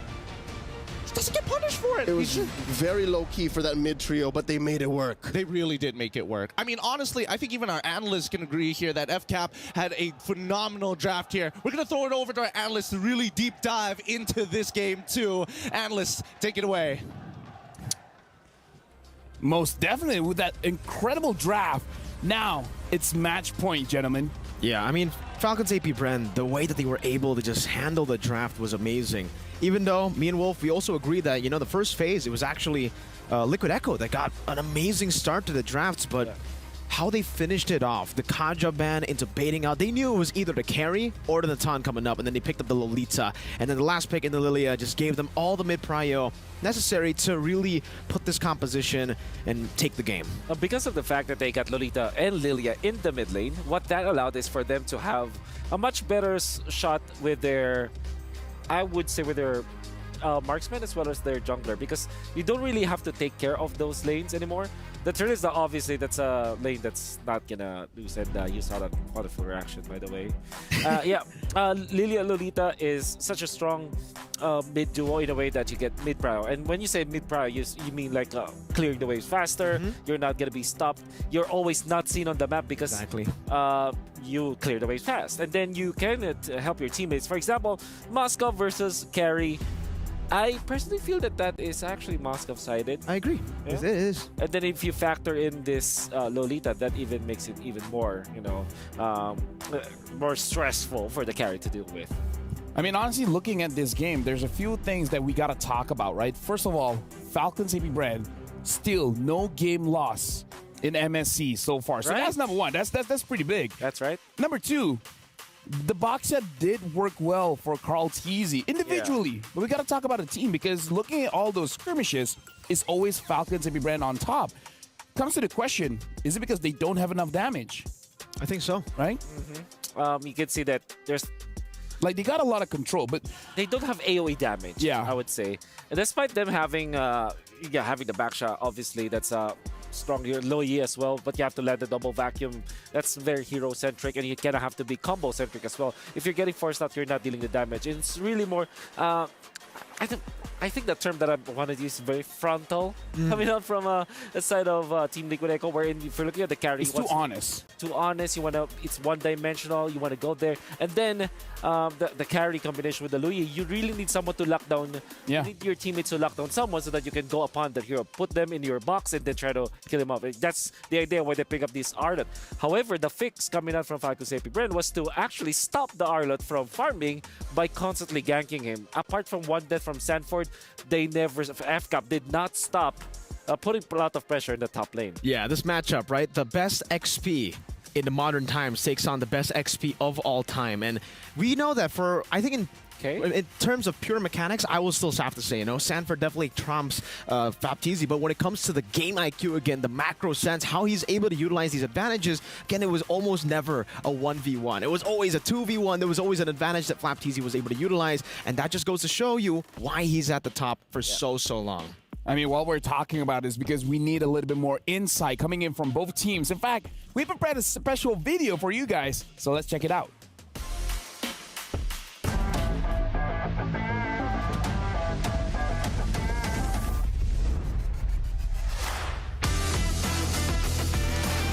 Ngayong natalo na namin yung See You Soon, meron kaming haharapin na mas malaking challenge para sa team namin. Para magka-chance kami na makuha yung huling titulo na kailangan namin, magpe-prepare kami at masiisipin namin yung mga ginagawa namin para manalo. Kailangan namin maghanda para durugin yung Team Liquid Echo bukas. Siguro nanalo lang yung Echo sa amin kasi may mga nagkakasakit sa amin tuwing playoffs, tas nakakalaban namin sila. Ngayon healthy na kami. Tignan natin ngayon. Parehas kaming world champion at parehas kaming may 2-time world champion. At MSC na lang yung kailangan naming makuha. Pinas pa rin yung pinakamalakas sa pagdating sa Mobile Legends Esports at papatunayan na lang namin kung sino ba talaga yung mas magaling sa aming dalawa. Papaalala ko lang ulit sa inyo kami pa rin ang current world champions kasi Falcons AP.BREN lang ang malakas.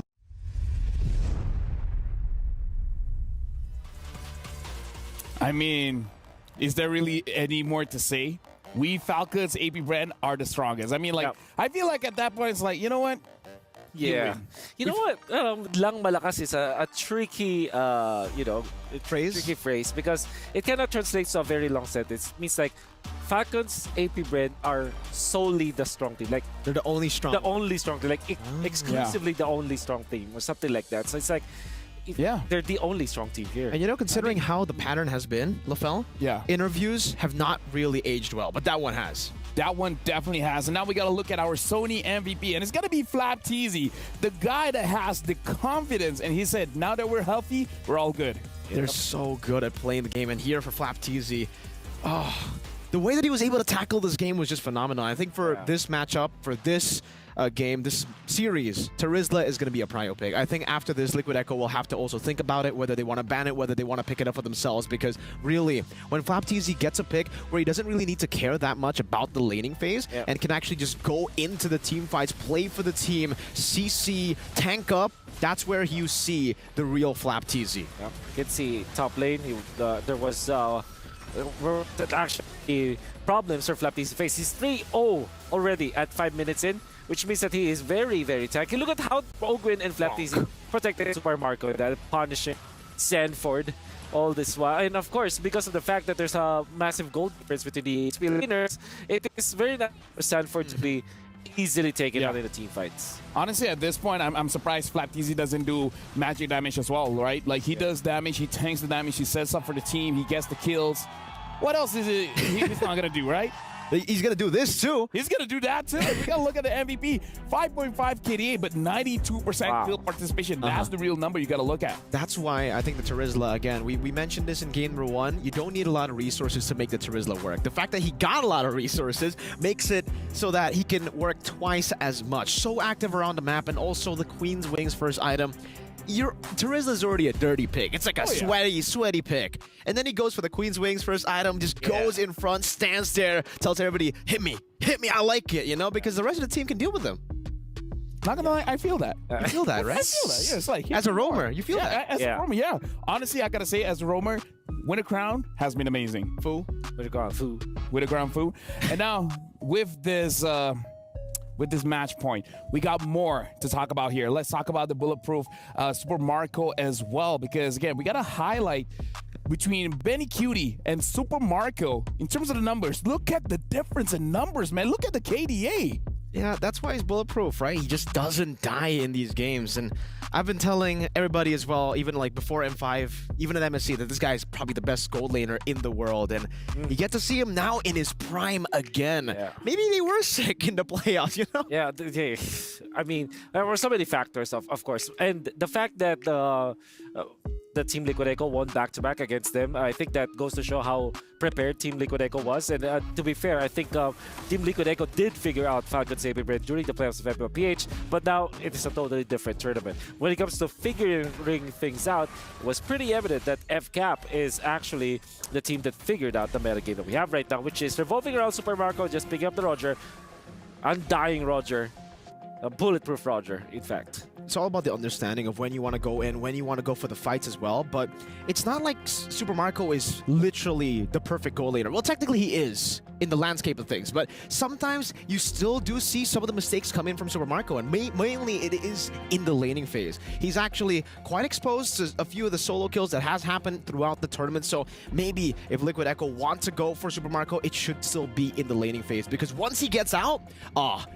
there ain't no way, brother man. Yep. I feel the craziest thing when we're talking about both Benny QD as well as Super Marco is that when you go into interviews and when you ask them, oh, how do you get this amazing KDA, blah, blah, blah, and they always say, oh, we're just playing safe, you know, like we're making sure we don't die, blah, blah, blah. But the thing is, they say they're playing safe. At the same time, you see them going for this crazy highlight plays. Like, I agree.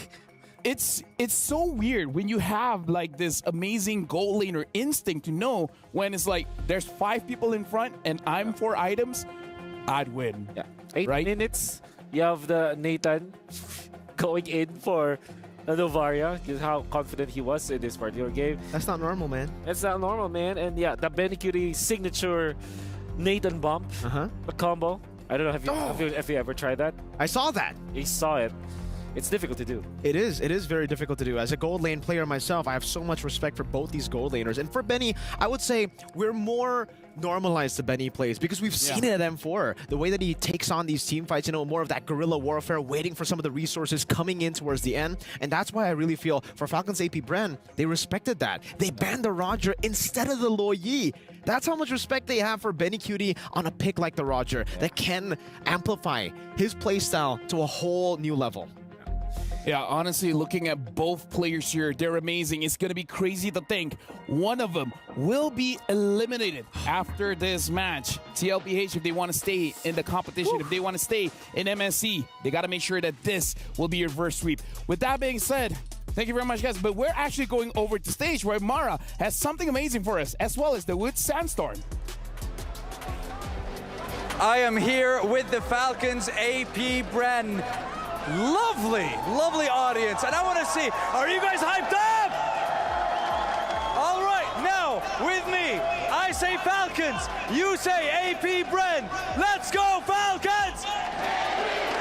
Let's go Falcons! Let's go Falcons! Let's go Falcons! Let's go Falcons! And now over to Mara with the Liquid Echo audience. We're here with Liquid Echo. I want to hear them. Are you entertained? All right, here we go. Let's go, Liquid. Let's go, Liquid. Let's go, Liquid. Sandstorm, what you got? I think we can do better. I think Falcons are better with me. Let's go Falcons. AP.BREN. Let's go Falcons. Let's go Falcons. Let's go Falcons. Let's go Falcons. Let's go Falcons. Let's go Falcons. Let's go Falcons. Mara, show me what you and Liquid got. I think we can outshine you with Liquid Echo. All right, everybody. All right, all right, all right. Liquid! Liquid! One more time. Liquid! Pinaslang! Pinaslang! Pinaslang! They're having a lot of fun right now, so how about we throw it to our panel? Time to shine. Time to shine, and then look at that crowd, man. Like, it's a full house. Let's go, Liquid. Let's Oh, they're They're still actually doing it the same thing. yeah, we're doing it the same thing. But here's the thing: looking at the crowd is I want electrifying. to join. I really want to be there. I hope this studio, maybe we can meet the studio No, there. no, no, guys, we're working, okay? Oh. We're working. I don't want to work. I mean, especially after seeing those fans, I can definitely feel you. We can definitely understand. Yeah. But what an amazing atmosphere in MPLPH Season 14. No. No? 2.0. Riyadh. Oh, right. This is MPLP Season 14 Pro. Yeah. Honestly, for you guys at home, I wouldn't blame you guys if you guys thought it would be the Philippines, but still, again, that's how crazy the community is. But now we got to jump back and talk about the game because this is possibly the final match, well, the final game of this match.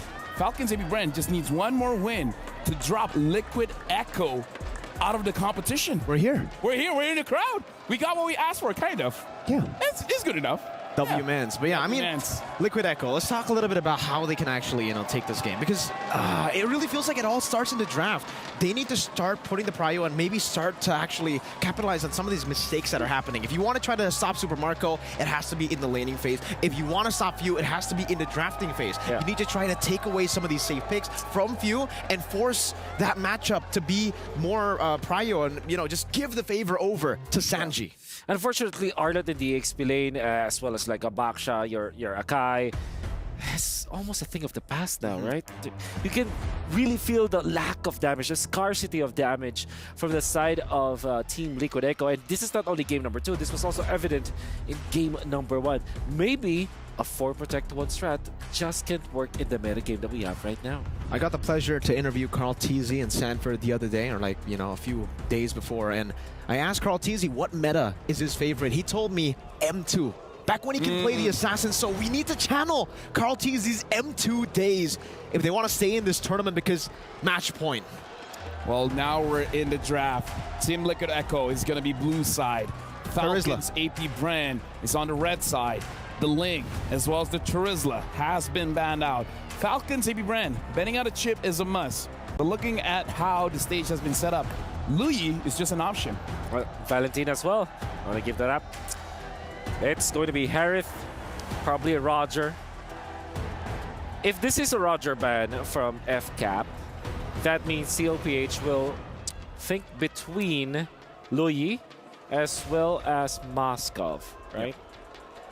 Do they want to go for first pick Faramis if Falcons AP.BREN do go for the Roger ban?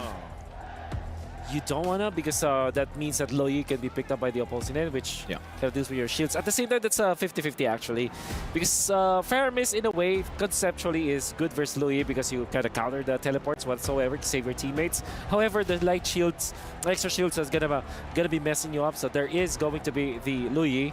So you go Moskov Edith if you're FCAP. At this point, TLPH, do they... I don't know. I feel like in that draft, they just didn't have enough damage. So is this one of those situations where perhaps Carl does take a risk and maybe have a damage dealer? I mean, that's definitely what I want to see, right? But no, looking at the Baksha, they go for the Yuzong, though, yeah. The Yuzong into the Arlott, that's great. That's right. If the Arlott actually does go XP, but they have a way to flex it. They also have a way to pick up the Edith. There's also a Minotaur that's still up for grabs. Great against this comp. Yeah. In this case, you want to pick up your marksman now. Yeah, Moskov still Moskov is available, but you don't want to pick it up against the Yuzhong. Maybe you just tank up. What else are going to be picking? Go Claude and ban Moskov? Yeah, it's actually a really nice answer, if that will ever be the answer. Or maybe you pick up the Lolita as soon as possible, but that exposes your Arlott. So there it is. Claude. Makes a lot of sense here. Blitz draft happening again from TLPH and FCAP. Yeah, so I'm expecting them to ban the Moskov now, right? Knowing that the Claude is there, but because honestly, if Liquid Echo don't ban the Lolita, I don't think they really need to care about the Natan, the carry as well. 2 good picks up against the Claude, but still, Lolita has so much more presence. We saw that just earlier, and we were talking about how Benny was really good on the carry either way, and it's kind of weird to see a carry still perform up against Lolita. And right now, casters, are you guys watching the draft here? Because we got to talk about the Yuzong as well. One of the top 3 heroes that actually has a low win rate. But what do you guys feel when Sanford has his hands on the Yuzong? Look, it's always good to see Samford on something that he's comfortable with, but I think as of right now, TLPH, they need to go wild and crazy. They need to throw everything at FCAP right here, right now. And they're off to a great start. Again, putting his signature hero on him, the human calculator, the Apex Predator, can actually be more than just a response to Liquid Echo's movements. He can actually start fights. That's what I'm looking for here. Okay. I think with the Kaja, they have to ban, the Moskov over the carry. Yeah, they're not scared of the carry because they have the Arlott, so that you can displace him as well as Julian. They're not really tanky. They're not really. Nathan is okay, but then again, that's like Baksha Nathan, which you don't have this combo because that's mainly magic. I believe FCAP will reveal their mid lane now. Let's talk about JP as well. JP says he's looking forward to TLPH going out against AFCAP because he doesn't care who else is on the other side. NIP Flash, SRG, doesn't matter because it's going to be either these two teams that's going to win MSC. Ooh, that's some spice right there. The Lilia Nathan ban. Florin. This is Nathan Florin, I think, for TLPH. Ah, that's so super scaling though, right? Yep, and at the same time, it's a quarter lineup that we know that they are the only team that can actually Minotaur. that they can actually play. But yeah, Minotaur also sustain. So right now, looking at the draft here, Falcons, AP.BREN, Casters, what do you guys think is going to be the last pick here? You guys feel like Julian going to be jungle again? Novaria, yeah, Julian jungle. I'm personally thinking that this could be a Julian jungle situation all over again, right? Strong team fight from TLPH, but the only problem is they don't have a disengage mechanic, but the same can be said about FCAP. Yeah, I think you got to put a burst on few here so that the rest of the sustain is neutralized. Make these fights quick and dirty. Or they could make it even longer. Maybe with a Fairness pick here for Few. Oh, Signature pick for him. They can try to bait out some of the resources, big ones, from Liquid Echo. And then prolong that skirmish with the Edith, with the Claude. How about the Eve? Julian. Oh, they go okay. Julian. All right. Julian mid. Bold. Julian mid again, but again, we've seen it work. Now we have the Nolan. Nolan going up against the Baxia. Again, for our casters, I hope you guys are ready because this could be the final game of this match, or it could be the start of reverse sweep. With that being said, we're throwing it over to our casters. A fight to remember between two combat masters. Be like water or sting like a bee. This is going to be a match for everybody to remember who is going to be the best and, as stated, to win it all at MSC. Again, like true masters of the game, no one is shook, no one is panicking. They are just adjusting slightly the strategies to go for the best results possible. Victory. Well, with that being said, match point currently for Falcons AP.BREN as we head into the land of Dawn. Spawn points have been set and players are moving out. It's going to be TLPH out on blue side up against Falcons AP.BREN on the red. I'm loving how still they remain quick and dirty with their lineup, even if we did get the whole Julian jungle wrong. They just sent him in mid, same amount of burst, and then put a Nolan in the jungle. Ooh. Flicker out by Few. I mean, this is a similar situation to what we saw in game number 1. They get that early trade against Few to play in this mid lane, get an early battle spell, but all of a sudden they get punished, and maybe it's going to come through their jungle in Kyle TZ. With that being said, guys, starting on July 24th, it's the female pro players' time to shine. Catch the MLBB Women's Invitational 2024, where 12 teams from 11 regions break barriers and redefine esports. Super Marco catches a few beads there. Oh no, Kyle TZ put down 1/10 of his health. Carl TZ looking for him. The answer from Ogwin. JP topping up Carl. Again, this is very reminiscent of game number 2. In comes Ogwin. There's the knock up, looking for the kill. Benny Cutie draws first blood. Carl TZ hunting. Finds a 1. That's JP down. Super Marco puts them all back through 1 for 1. Man, I can't believe Few actually was capable of participating in that fight, and they got away with it as well, right? As for mention, you know, Kyle TZ, he makes things happen, he gets the kill. But at the same time, if Few was level 3, it could have been even cleaner, and yet he just teetered on the edge. Let's look at the XP lane. Again, I'm expecting a lot to come from both Flap TZ and Sanford here. Flap TZ just allowing for this freeze to happen. Not so sure if he knows that Carl TZ is just around the corner. Turtle coming up in a few seconds from now. Real quick, a look at the emblems. Based off of the emblems here, I'm rather surprised because Few is one of the few people that I would have imagined would like to have the lethal ignition, but now that he's in lane, it kind of changes the dynamic a little, right? Having the Impure Rage is actually not a bad idea, right? Especially when you can start chunking out some of the bigger members very, very slowly, but honestly consistent. Oh, look at this duel up top, like Rock and Cena going at it. Oh no, down bottom, let's switch it up. Turtle already started the flicker in by Flap. No one home. Down goes Few. Sanford coming in. The Black Dragon form down to the Dragonoid. Flap looking to burst him down. Primordial Wrath already set in. Kyle TZ pushing them through. Down goes JP. Down goes Carl. Ogun finds him. Even 40's gonna fall. Marco finds him. 3 for 1 the trade. Falcons AP.BREN. A good rotation from the side of Falcons AP.BREN. Honestly, really split on that fight. Benny QT is still going to be able to get entire gold plating in the meantime, so it's not the end of the world, but 3 to 4, baby. This is getting, wait, hold up. Benny did get a lot of bank there. I wonder if Ogwin's going to get away. I mean, Flop's nearby. Carl Teasy, no one knocked up, and that's enough to help the disengage. Yep, and here we go. The diversion's coming out, and few might say no to this. Oh, they get out just in time, making sure that Carl Teasy is catching up with tempo, especially against a hyper-mobile assassin like Kyle on a Nolan. All right, Bakshi Unity is quick.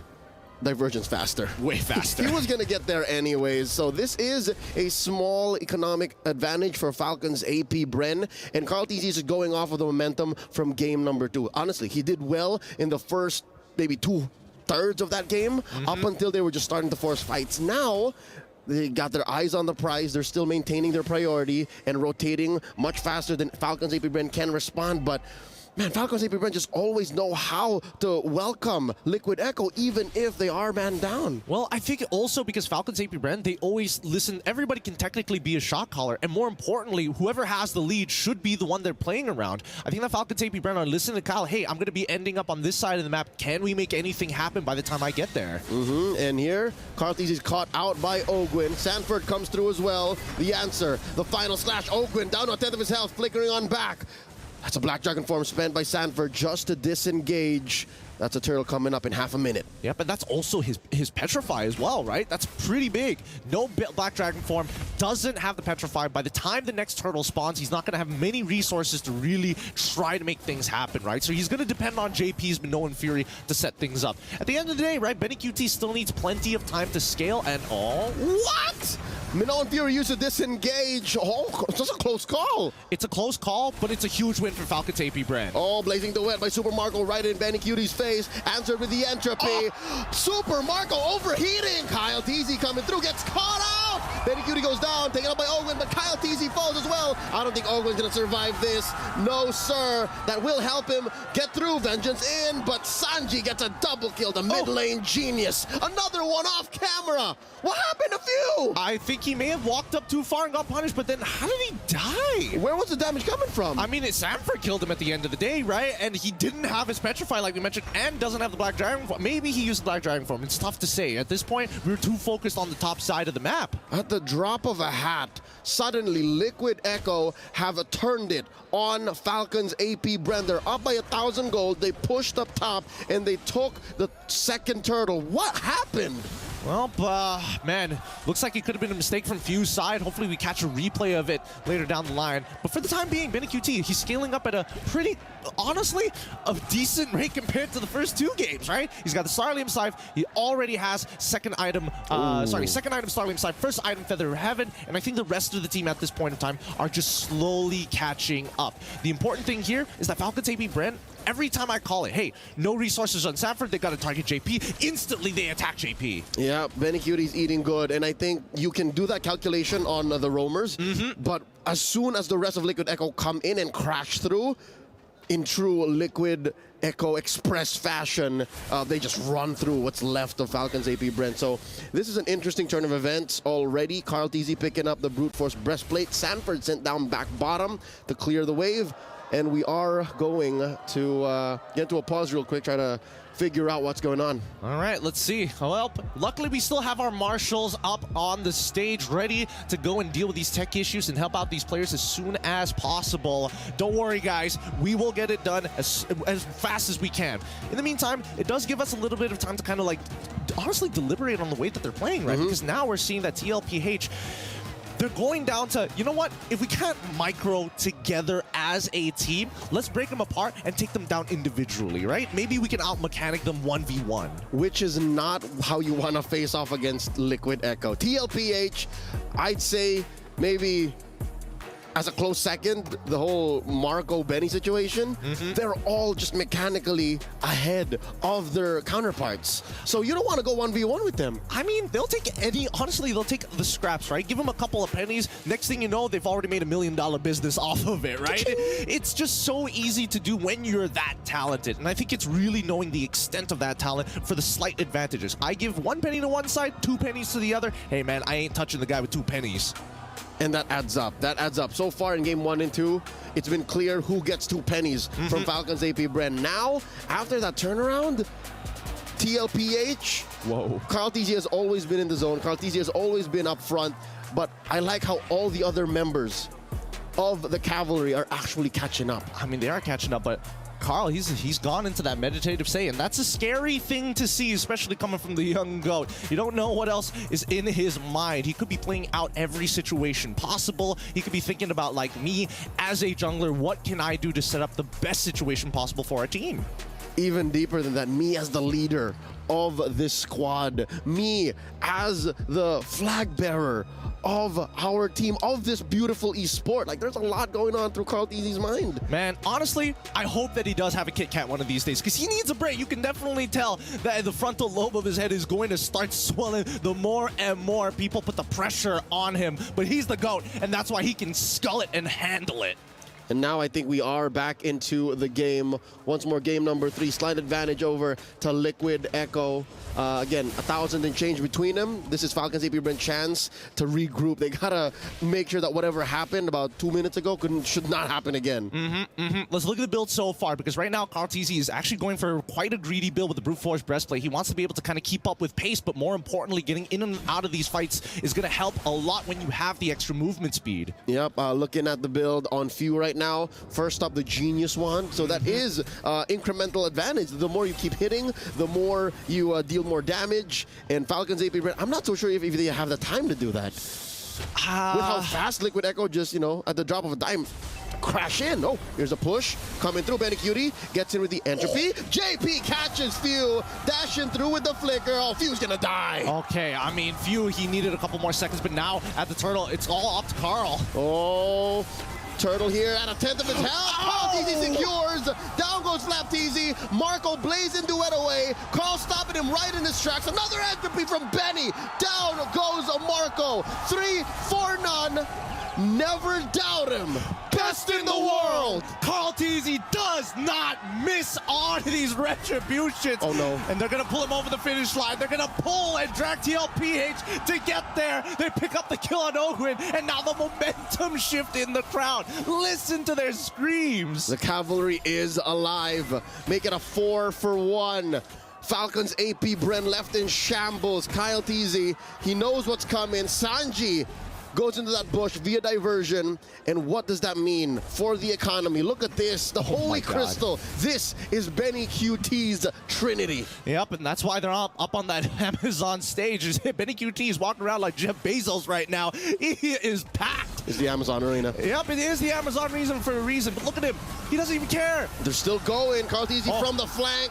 Flap Teasy taken out. Sanford coming through. Can he stop Ogwin? The answer is yes. Down he goes. Another 2 free kills for the Cavalry. I mean, this game is starting to spiral out of control. Okay, Kyle dash through. He's leaving these rifts, these fractures. Oh, no. There's a diversion up top in that bush. Can Sanji stop him? Kyle, where are you going? He's cornered. They need some help, Carl. He's going to put him out of his misery. Where you going, buddy? Retreats him down to the ground. That's the shot.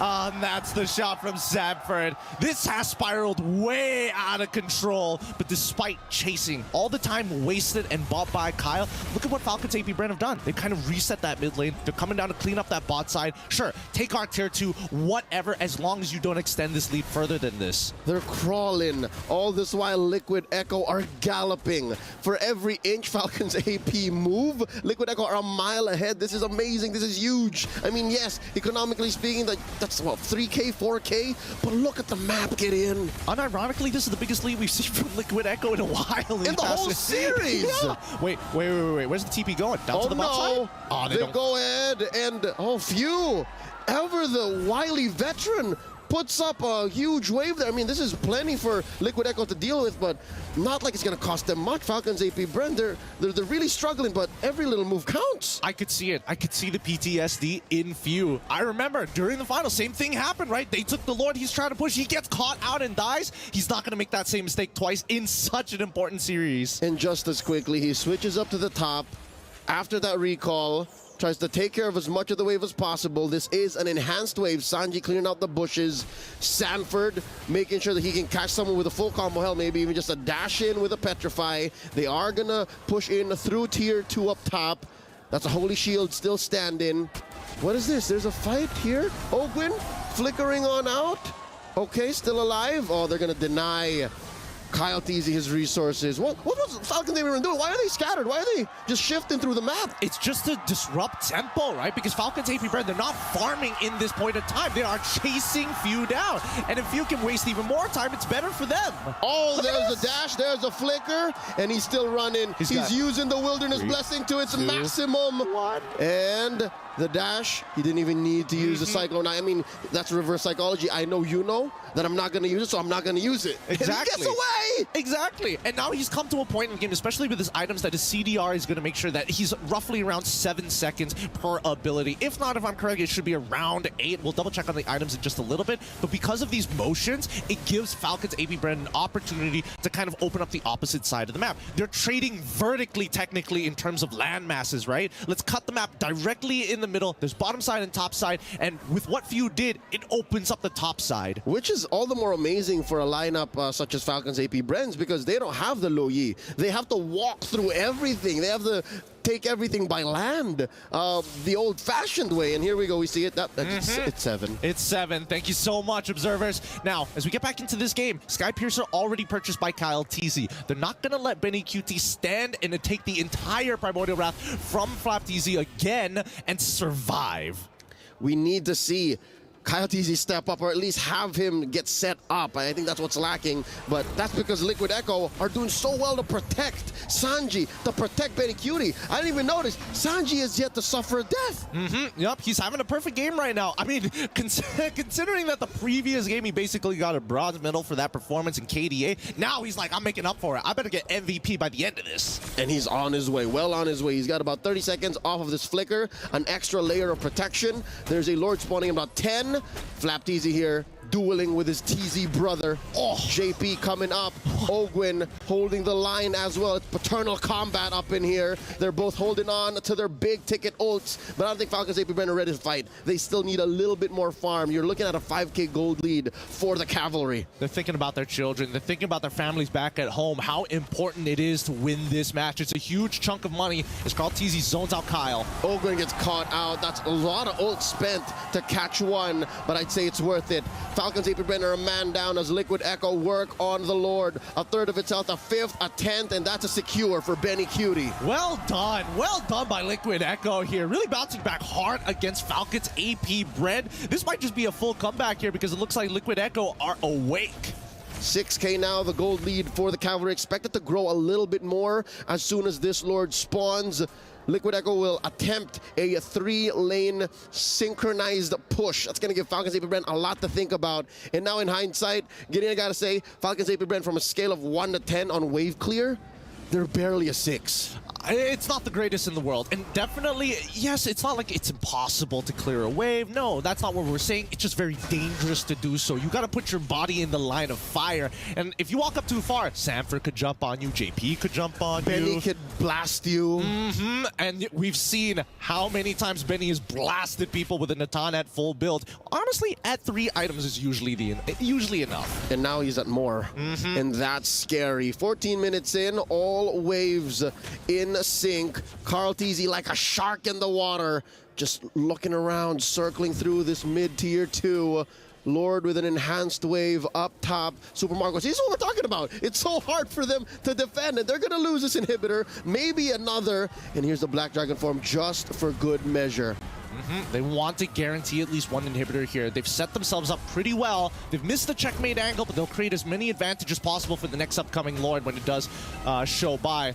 Let's see a mistake by Few here. Oh, Few dodging that Unity. They are going to be successful in defending a mid inhibitor. Bottom lane as well. Falcons AP.BREN still breathing. It's not bad, other than the fact that the inhibitor that Falcons AP.BREN decided to sacrifice was on the top side, knowing that the Lord was spawning on the top side. So this is not the worst for Falcons AP.BREN. Could have been even more collateral damage. But let's take a look at the items, right? Because now we are seeing the dire hit coming out from the important members like Few. He wants to be able to have that extra bit of kick, but it's not really going to matter until this game starts dragging just a wee bit longer. Oh, the DG, the Divine Glaive on Benny Cutie. Flap Teasy's going to feel that. Ogwin's going to feel that. It's just going to sting a little bit more for the softies for Falcons AP.BREN, and that does confirm him on full build.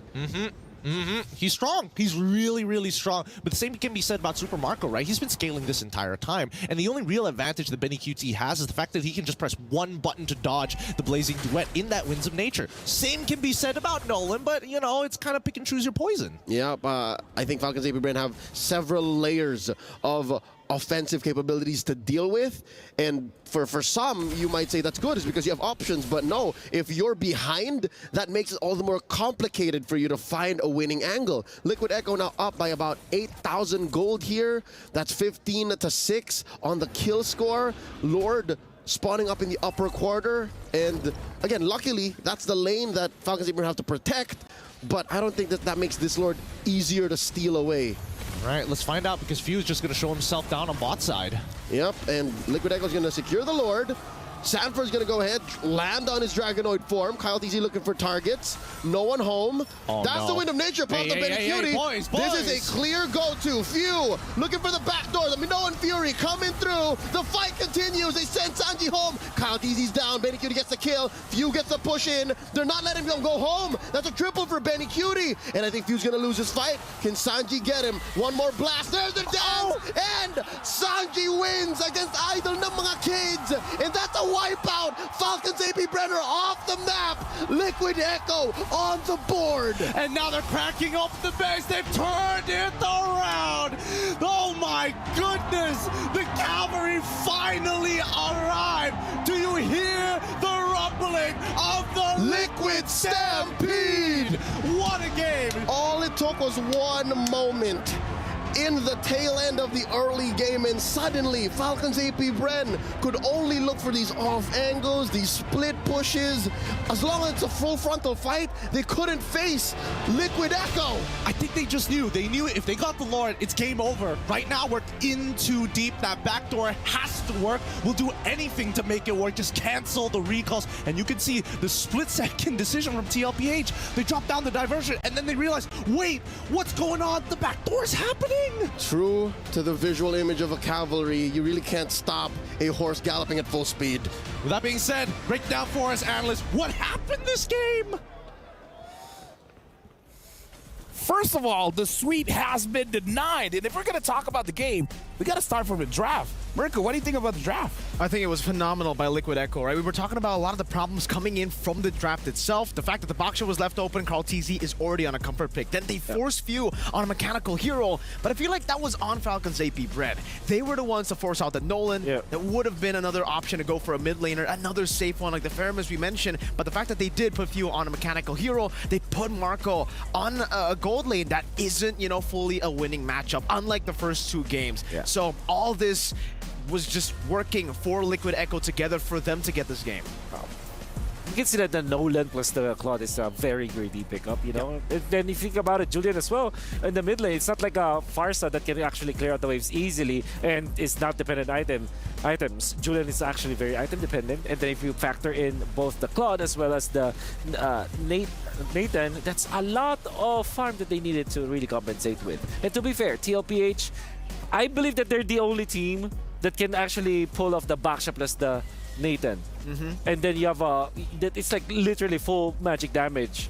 And mainly it's because of Sanford. Sanford was so on point all throughout this game, as well as Sanji. I think this game in particular, the Sansa duo woke up, I guess, and they're, again, exceeding expectations. I think they've just been enabled in the draft, really, because I think all the way from game number one, we were seeing all these mechanical plays happening around the map, and they were just able to adjust in time for game number 3, where they were the ones forcing out these 1v1s, forcing out these individual battles, like the casters even said, to get the advantage and ultimately take the game. I would say from the beginning, it's all about Sanford chasing after Few. Yes, sir. Right? Remember the first kill, down bot, Sanford got the 1v1, and then after that, we see every time Few wants to clear the lane, Sanford's there. So immediately, Sanford just makes the whole situations like, you're not going to be a part of a team fight up until even the Lord dance. He was never there. This just reminds me of the MPLPH Grand Finals. Yu Zhang was almost always banned out by Falcons AP.BREN. Now, I think they have to deal with it. They really have to deal with it. I believe that Yu Zhang is tricky because it's also it is a traditionally a marksman killer, but it's also an assassin killer just because of the access to the Petrify. Once you don't have your dashes anymore, specifically for like a Nolan, the Nolan without the Purify or anything because you're locked into a Retribution. Once you utilize all of your dashes, you're now always in an awkward spot. Yeah, surely you will not have a contact with the Yu Zhang. We'll try to avoid it. But the fact that you're not in the fight just because you're scared the dragon might pounce on you, that's already a massive factor in the team fights. And it's already very interesting because, you know, when we're talking about the statistics, Yu Zhang hasn't really been hasn't been a big power hero for MSC. It's been picked up a lot, but win rate wise, it's not doing too good. Just goes to show you the level of skill you need to have to be able to pull this off up against those assassins in a game like this. Match point for Falcons AP.BREN, and Liquid Echo played like there was no pressure. I mean, speaking of which, we got to look at our Sony MVP, and it's going over to Sanji, still showing how strong this Luyi pick really is. And let's talk about the macro play as well. Team Liquid Echo utilizing the diversion to make sure that anywhere they go, they move as a team to the point where Falcons AP.BREN, they're the one that has to be, you know, split up. Yeah. I think that this is definitely a better performance coming out from Sanji with the Luyi. From the previous game, it wasn't that effective, but this time, he's actually landing the double vacuum or the yin-yang reaction. But yeah, but just call it the double vacuum this time, and then it was pretty much on point. I think the only time that he actually missed was when they were chasing fuel, but overall, all of his rotations were good. Look at that diversion play, bringing in the rest of the squad. Benny Cutie magically survives long enough for the entirety of the squad to punish up top. And even though Benny Cutie died that moment, he was able to clear the waves anyways, and he got a kill onto Super Marco. So I think all is good for Benny Cutie despite the death. So we can see definitely, right, that weakness. This double vacuum. Super Marco has to be in the laning phase. You want to try to deal with him as much as you can in the laning phase, shut him down, and when you get into these team fights, you're going to have a relatively safer time, especially here for the Luyi, because in game number 1 against the Ling, in game number 2, it was a lot harder to connect on some of these heroes because it was just a standard composition for Falcons AP.BREN. Game number 3, they picked 2 assassins, 2 melee heroes that need to walk up against the Luyi. Yeah, double vacuum all the time, bro. I mean, here's the thing. We talk about how amazing the matches are, but we got to talk about how amazing the audience is. So we're actually going to throw it over to Wheezy, where I believe is with TLPH's crowd. Wheeze. All right, guys, we are here courtside with the fans of Liquid Echo. You hear them going wild. My name is Wheezy, and I am joined by Hans and GG. How do you guys feel being here in the audience? Okay, I'm translate it for her. Or do you want to speak in Tagalog or just English? Tagalog! Okay, I'm translate it for you. Kamusta daw yung pakiramdam mo ngayon? Sobrang kinakabahan na masaya na kaya namin to. All right, mixed emotions. She's nervous, but she's happy, and she's also confident that they can win. Liquid Echo can win. Echo loud and proud. Well, you know what? We're in the crowd, and I think Echo needs a little bit of a boost to get this game and even out the series. Why don't we get a chant from the audience? All right. Guys, kailangan tulong nyo! Let's go Liquid! Let's go Liquid! Let's go Liquid! Let's go Liquid! Let's go Liquid! Let's go Liquid! Let's go Liquid! Let's go Liquid! And there you have it, Echo loud and Echo proud. Good luck on your matches. The most explosive series yet in MSC 2024. Thank you very much, Wheezy. We're looking at the crowd, and they are ecstatic. With that being said, both teams need to prepare, so we're going for a short break to give them time to think about the next match. So with that, we'll see you guys right after this.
And we're back. As you guys are watching the Amazon Arena, we are about to enter our 4th game of this best of 3 matchup, best of 5 matchup. And again, the score right now is 2-1. TLP, it kind of solves the issue where, okay, we might not have enough damage. Like, give Sanford the Yuzong again and ban out the Terizla. Yeah, and Benny getting his hands on the Natan. Banning out the Lolita was amazing, by the way, right? Because they already banned out the Kaja. You know it was going to come around again. If they didn't ban the Lolita, it would have been another Lolita pick to counter either the Natan or the carry. So great picks overall from the side of TLPH, those adjustments. With adjustments, obviously, but I still wish that there will be a time where it is going to be Assassin for Mr. Carl TZ. However, if they feel that it will not work, then I will have to be content of this Baxia that's picked up by Team Liquid Echo. I think the next time the Baxia is going to Baxia is banned out, they're going to be forced to go for an Assassin, right? Because we know how the Akai played out in game number 1. Yeah. That was one of the faster games of the series so far, the 3 games that we've had. So I don't think they are too keen of getting the Akai back in their hands again. But for Falcons AP.BREN, I think they are very happy if that's the strategy that TLPH have. I think for Falcons AP.BREN, that's the adjustment that they want to make on blue side this time. Yeah. Sanford, stellar performance with the Yuzong. I believe that there's a lot of focus in the XP lane right now, especially because Terizla is pretty much OP. I think Arlet is a big contention between these 2 teams, but I feel like Arlet might not be the best hero to pick. No, I agree. Side lane. I agree. Agreed. It feels like it really has fallen off. Arlet is an amazing hero, especially given to the right pilot, right? Like, we've seen many people using the Arlet, not really all that great, but like, when you're fighting against someone at the same level, the Arlet, I feel like you can fight against it. So as strong as a hero as it is, it's not like super OP. It's not like S-tier when we're just talking about these 2 teams in general, you know? And it was great because in game number 3 earlier in the draft, it was the Arlet pick from Falcons AP.BREN, and then you see the Yuzong. So I would say Arlet is good, but you cannot pick it up first before, ban out the Yuzong. Because once the Yuzong gets picked, it's either you will get dumpstered in lane, or you give it over to Rome. Yeah. And that's what they did. They put it on Ogwen. Still, Arlet Rome, it just kind of lost a lot of the strength it had. I feel like Arlet Rome is great because if you really want to make sure that you win by, 8 minutes, 9 minutes, because the tempo they can give you because of the extra damage is amazing. But the moment you don't win the early, the moment you don't win mid, make it or break it. Then the Arlet is like, well, I'll sweep them. I guess. But now we're jumping into the draft here. Falcons AP.BREN is going to be blue side. TLPH is going to be on the red side. The bans here. Falcon AP.BREN not wanting to see the Baxia as well as the Valentina. TLPH says no to the chip as well as the Ling. Okay, there should be a Luyi ban here for TLPH afterwards. Unless they do want to secure the Roger, which I think FCAP will just pick up first anyways. So maybe, actually, this could be them letting go of the Luyi. Interesting for TLPH. FCAP, their bans will be Valentina, Baxia. I forgot what they banned. Well, they did have to ban the chip, so that's probably why. Oh, they themselves banned the chip. Okay, so definitely this is a race for Harith and Roger. So I wonder if TLPH, maybe they just open both and ban Terizla, maybe? Yeah. I think they have to make a decision here, whether it be the Terizla or the Roger, but based on the performances, the fact that they want to play for Benny in the weak side more means that the Terizla has a bit more prio. They can play for Benny in the weak side, play for Sanford to get the winning matchup by banning the Terizla. You really need to enable Sanford in the XP lane. We saw in the previous game also, but, well, this is concerning for me at least. If we do get a Game 5, this Luyi ban in the first phase, it basically shows to Echo that maybe Few isn't really too comfortable on that pick. Roger for FCAP, and then for TLPH, it's just Terizla Moskov. Yeah. That's the idea that they want to go for. Unless they want to go back to game number 1, where it is Edith Moskov. I believe that the Terizla Moskov works better. Especially, or who? Actually, no, they will go Yuzong and Yuzong Moskov for TLPH. Oh, no, they go Terizla. Yeah. Okay. Terizla a bit safer. I think it's all about, it's not about getting the winning matchup, especially for the Terizla, right? Yeah. I think if the Terizla was banned out in the first phase, yes, it's all about getting the winning matchup for Sanford. But now that the Terizla is open, it's about denying it away from Flap TV. What about setting up for Flat on his X board? Oh, what do you think about the export? Because for some reason, we really haven't seen that much export, huh? I would say now that the far side is here, is a little bit difficult for the Xborg to pick up. Yeah. I mean, like, we got to talk about how Xborg is one of Flap's best heroes, right? And I feel like it's going to be good against the Charizard, but having a burst mage kind of makes it difficult. Yeah. They pick up the Julian again for F-Cup. That was proven to be successful in the first game when going up against the Farsa. It's also a flex pick. And then they couple it up with Edith for F-Cap. Not only do they deny that Edith away from TLPH, they also give a big combo with the Julian, if ever. So I'm thinking Edith Julian here for F-Cap if we're following the script. Okay, that's the Julian pick. Another flex pick in the arsenal of Falcons AP.BREN. If they go for the Edith, it's going to be triple flex, but they go for the Minotaur, a safe choice. Master Ogwin, or apparently Nice who tells me now, I don't know if he's trolling me, but it's Daddy Ogwin now? Daddy Ogwin, yeah, that's true. Nathan immediately coming up from TLPH. But they don't get a pick for Carl Teasy in the first phase. Based on the first 3 games, it's always a Carl Teasy pick in the first phase. Now it gives the opportunity back to Falcons AP.BREN to deny more of these picks away. Deny the Guinevere, actually. Let go of the Akai. You're prepared for it. F-Cap. They want the Akai. They buy an Kaja. Understandably so. Nathan Kaja is also as strong as a carry Kaja, even better range, so understandable they went for that one. Yeah. Right now, honestly, for our casters, looking at the 3 picks coming in from Falcons AP.BREN as well as TLPH, who do you guys think has the better opener here? In terms of opener, I have to say, I do kind of like TLPH. I think it's pretty 50-50 so far because, again, a lot of the weight is being held in the second half. I'm going to have to echo what Mirko said, and it's very uncanny that you see Carl Teasy let himself through to the second phase. I think this should be an attack angle for F-Cap. Is this an assassin possibility? I don't know. What about you guys? Are they forcing him there? Could be. Yeah, for that reason, I feel like Falcons AP.BREN, they kind of have the advantage here coming into the second phase. TLPH, no Ling, that's a problem. No Julian as well, no Bakshis. So, and even Hayabusa gets banned out. So, really, he might have to go back to M2. The Lancelot? Wow. I think it's M2 the Brody? Oh, Brody. Yeah. That's a throwback. They go back to the guy. Understandable. Okay, so if you're F-Cap, I think you put the Julian in your... I mean, casters, do you guys prefer this Julian mid or jungle? I'm thinking Julian jungle here. Same. The last couple of times, Feud definitely forces the team to play in a certain way. It's about wave clear, but most importantly, it's about priority. Moving first is so important. They gotta keep switching it up. They gotta keep switching it up. Yeah, Julian jungle, then Eve. Pick up the Eve if you're F-Cap. You've proven that you can utilize that and then close it out with the Yuzhong or Arlott in this case.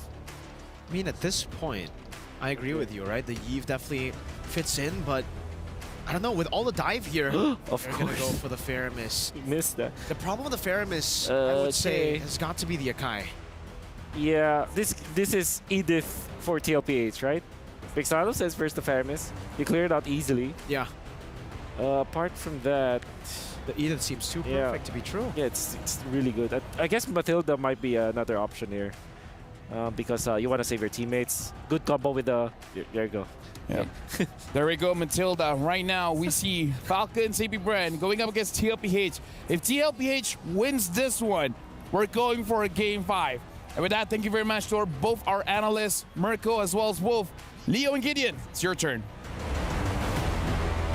Thanks so much, LaFell. This is going to be a wild one because when looking at both of these comps, they're depending on magic damage, right? So, if you're TLPH, they gotta get wild. They gotta get crazy. They gotta bring out the Florida man strats like Trex and Wheezy.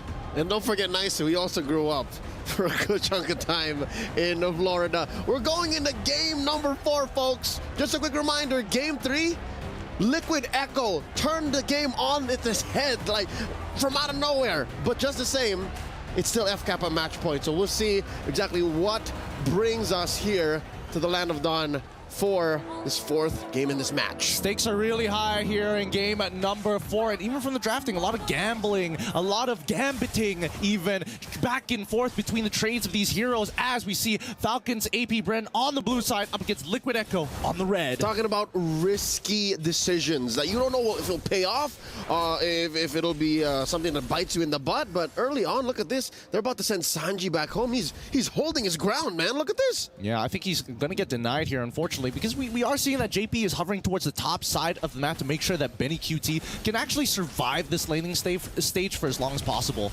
Oh, great stuff. Even JP just blocking the skill shot with his body. Nicely done. That's a quick score up top for TLPH. Kyle Teasy checking in on the small camp. Gonna be pushing out JP. This is dangerous. Again, a Roger and a Julian at level 3 and level 2. Those are fully built heroes, kit-wise. But at least for TLPH, they're not making the same mistake that they did in the earlier stages, right? Hit level 3 and now you're in some trouble. But for the most part, I do think that from Falcon's AP.BREN side, FlapTZ, we need to see him make a super play at some point. Because if he catches both Sanji and Benny QT in a single final slash, that could just be game over. By the way, folks, this is his finals MVP hero from Season 12 when they won that championship at the EVM Convention Center in Manila in the last quarter of 2023. So this is a very monumental hero for FCAP. Liquid Echo, on the other hand, a lot of comfort in them as well. Again, Carl Teasy getting that Akai, even if we were hoping that maybe he would get his hands on an assassin. This is just Liquid Echo just putting their foot on the ground saying, you know, this is how we play. And honestly, I think that Falcons AP.BREN's composition, like, if we had to play this, simulate this 2 drafts 10 times, I think that 9 out of 10 times Falcons AP.BREN should technically come out on top, right? And my reason being is that it's just easier to pull off. Like, Liquid Echo have to get really creative with the way that they rotate and as well as work with some of the interactions. Oh no, they find JP, forcing him to flicker into that bush as the turtle stands. Oh, nice Minnow and Fury, but Ogun goes down. Carl Teasy gets him, and they're going. He's spinning. There's another round. They dash in. It's a deeper fight now as Kyle Teasy gets stunned. They're moving through. Kyle Teasy, oh, he's just living on a prayer. Sanford takes him down. Oh, all the bodies dropping for Falcons AP.BREN. Still no revenge kills for Falcons AP.BREN. And 40. The Apex Predator. He's unstoppable. He keeps going, ends up with a double. He does it twice. He lands these executions every single time. Man does not miss. But honestly, at this point of time, it's great start for Liquid Echo. Let's look at this replay one more time, because honestly, when you do see Few drop down with the Nether Realm, that technically should have given an opportunity for the rest of FCAP to actually pull away. But I think they were getting a little confident that they could make something happen here and maybe trigger the Demonic Bark a couple more times so that FlapTZ to clean up that fight.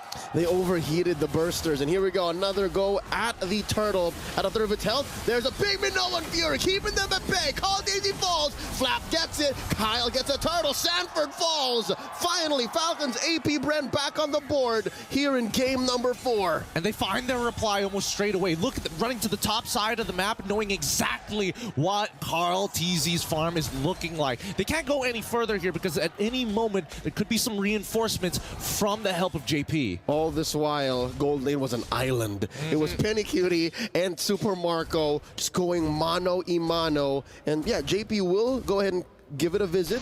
Down bottom, you see FlapTZ with the fight. A replay brought to us by STC.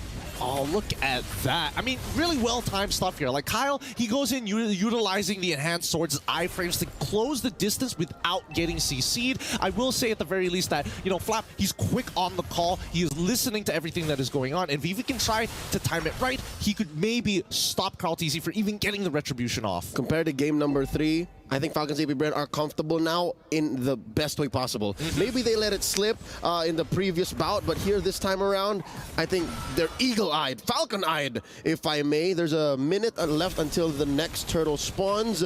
Marco, again, showing exactly why the Rogers favored in most lineups in the gold lane.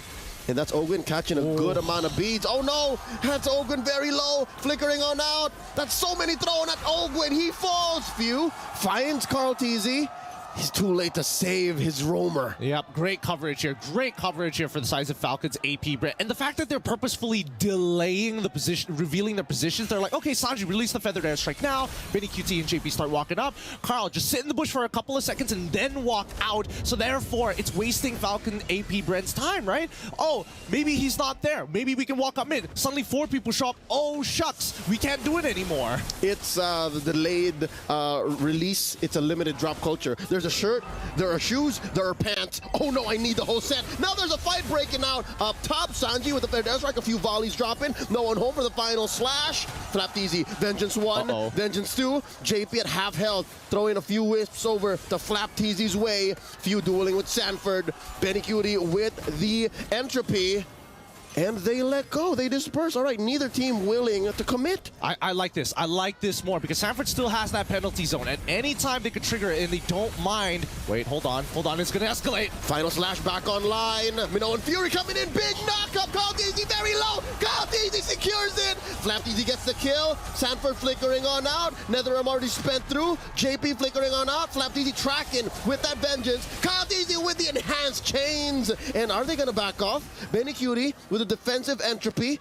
Just a few fires, a volley of basics just to push him back. That's a tier 1 pushed in mid for Falcons AP.BREN. A huge win for Falcons AP.BREN. Opening up mid tier 1 is going to open up entire access to the jungle's top and bottom side of this map. Let's quickly look at the items, right? We do see the Blood Wings purchase coming in specifically from Sanji. That's going to keep him alive for now. But at the same time, we've seen that just with the Genius Wand alone from Kyle TZ is enough to actually create a one-shot angle or at least chunk him down to that Super Marco can guarantee the kill. Whoa, whoa, whoa, whoa. Final slash on the Carl TZ. Everything but the kitchen sink thrown at the GOAT. Can he survive? Flap takes down his TZ Pro. That's unfortunate. That's real unfortunate. It looks like Falcons AP.BREN now looking at the weak link, and it might just be Carl TZ here because JP, he's not covering him. Oh, God. He's fine. He's fine. You could have gotten me confused between Flap and Kyle because Flap is acting like an assassin right now. He's dangerous, and not to mention that Fuel. He's cutting corners. They're still going. The Minnow and Fury knocking them up. JP's going down. Benny Cutie first. That's a double kill for Kyle. That's insane. What a great play coming in from Falcons AP.BREN. They turned into turbo mode this time. Find the punish, extended, stretch him out like dough, just like in game 1 and game 2. Let's look at the replay because you can see, right? Oh, Benny, quickly. Oh, I got hit by everything. Purify. Kyle shows up. He's like, nah, nobody's getting out of this one. Just like how TLPH started in the early game with the delayed entry, again, the limited drop culture, they're also doing it here, but they're also integrating the extended box principle. They constantly move their box, mainly because of JP with the guiding winds, but after that, everything solved. Bub's your uncle. They have enough CC, enough reliable damage, and damage coverage. Yes, there's a lot of magic damage from both sides, but let's not forget Super Marco's here. Even Flap deals a good amount of damage with the Thunderbelt. Exactly, and that's why he's so dangerous, right? That's why this team continuously, look at them, they're chunking out Sanford. They got his flicker. Final slash displacing the Trizla, and there's Sanji coming in. Heavy spin, forcing out NetherRealm. Kaldizi very low, put up against the corner. Sanford, can his BOS keep him alive? There's a vengeance, there's a dash. JP barely alive, down goes Sanford. Oh, down goes JP as well, 2 kills. Flap easy, forcing out an entropy. Can he take down Benny? The answer is yes. Boom! The Filipino cannon strikes again, allowing a double kill for his boy Few. This game, high octane action here. We got to bring it back a little bit because the energy is high and the crowd is going wild. But Falcons AP.BREN, cool as a cucumber. If we want to throw it back to M2, you can't do it without bringing Few and Flap TZ and Coach Ducky into the equation. So if it's Carl TZ zoning in, going back to Singapore, you can't do that without bringing Flap, Few, and Ducky into the story. They also won that championship. They also played out of their minds, and now they're doing the same. That's a almost 8K gold lead here at 9 minutes. It's wild. It's wild. This could be it. Falcons AP.BREN can close it out quickly on Liquid Echo on that next Lord push, but for now, it's about how much damage can they apply, because Liquid Echo, they still need a lot of scaling. We're not seeing Holy Crystals being purchased just yet, and until that point, Falcons AP.BREN might be a step ahead with the Athena shields already.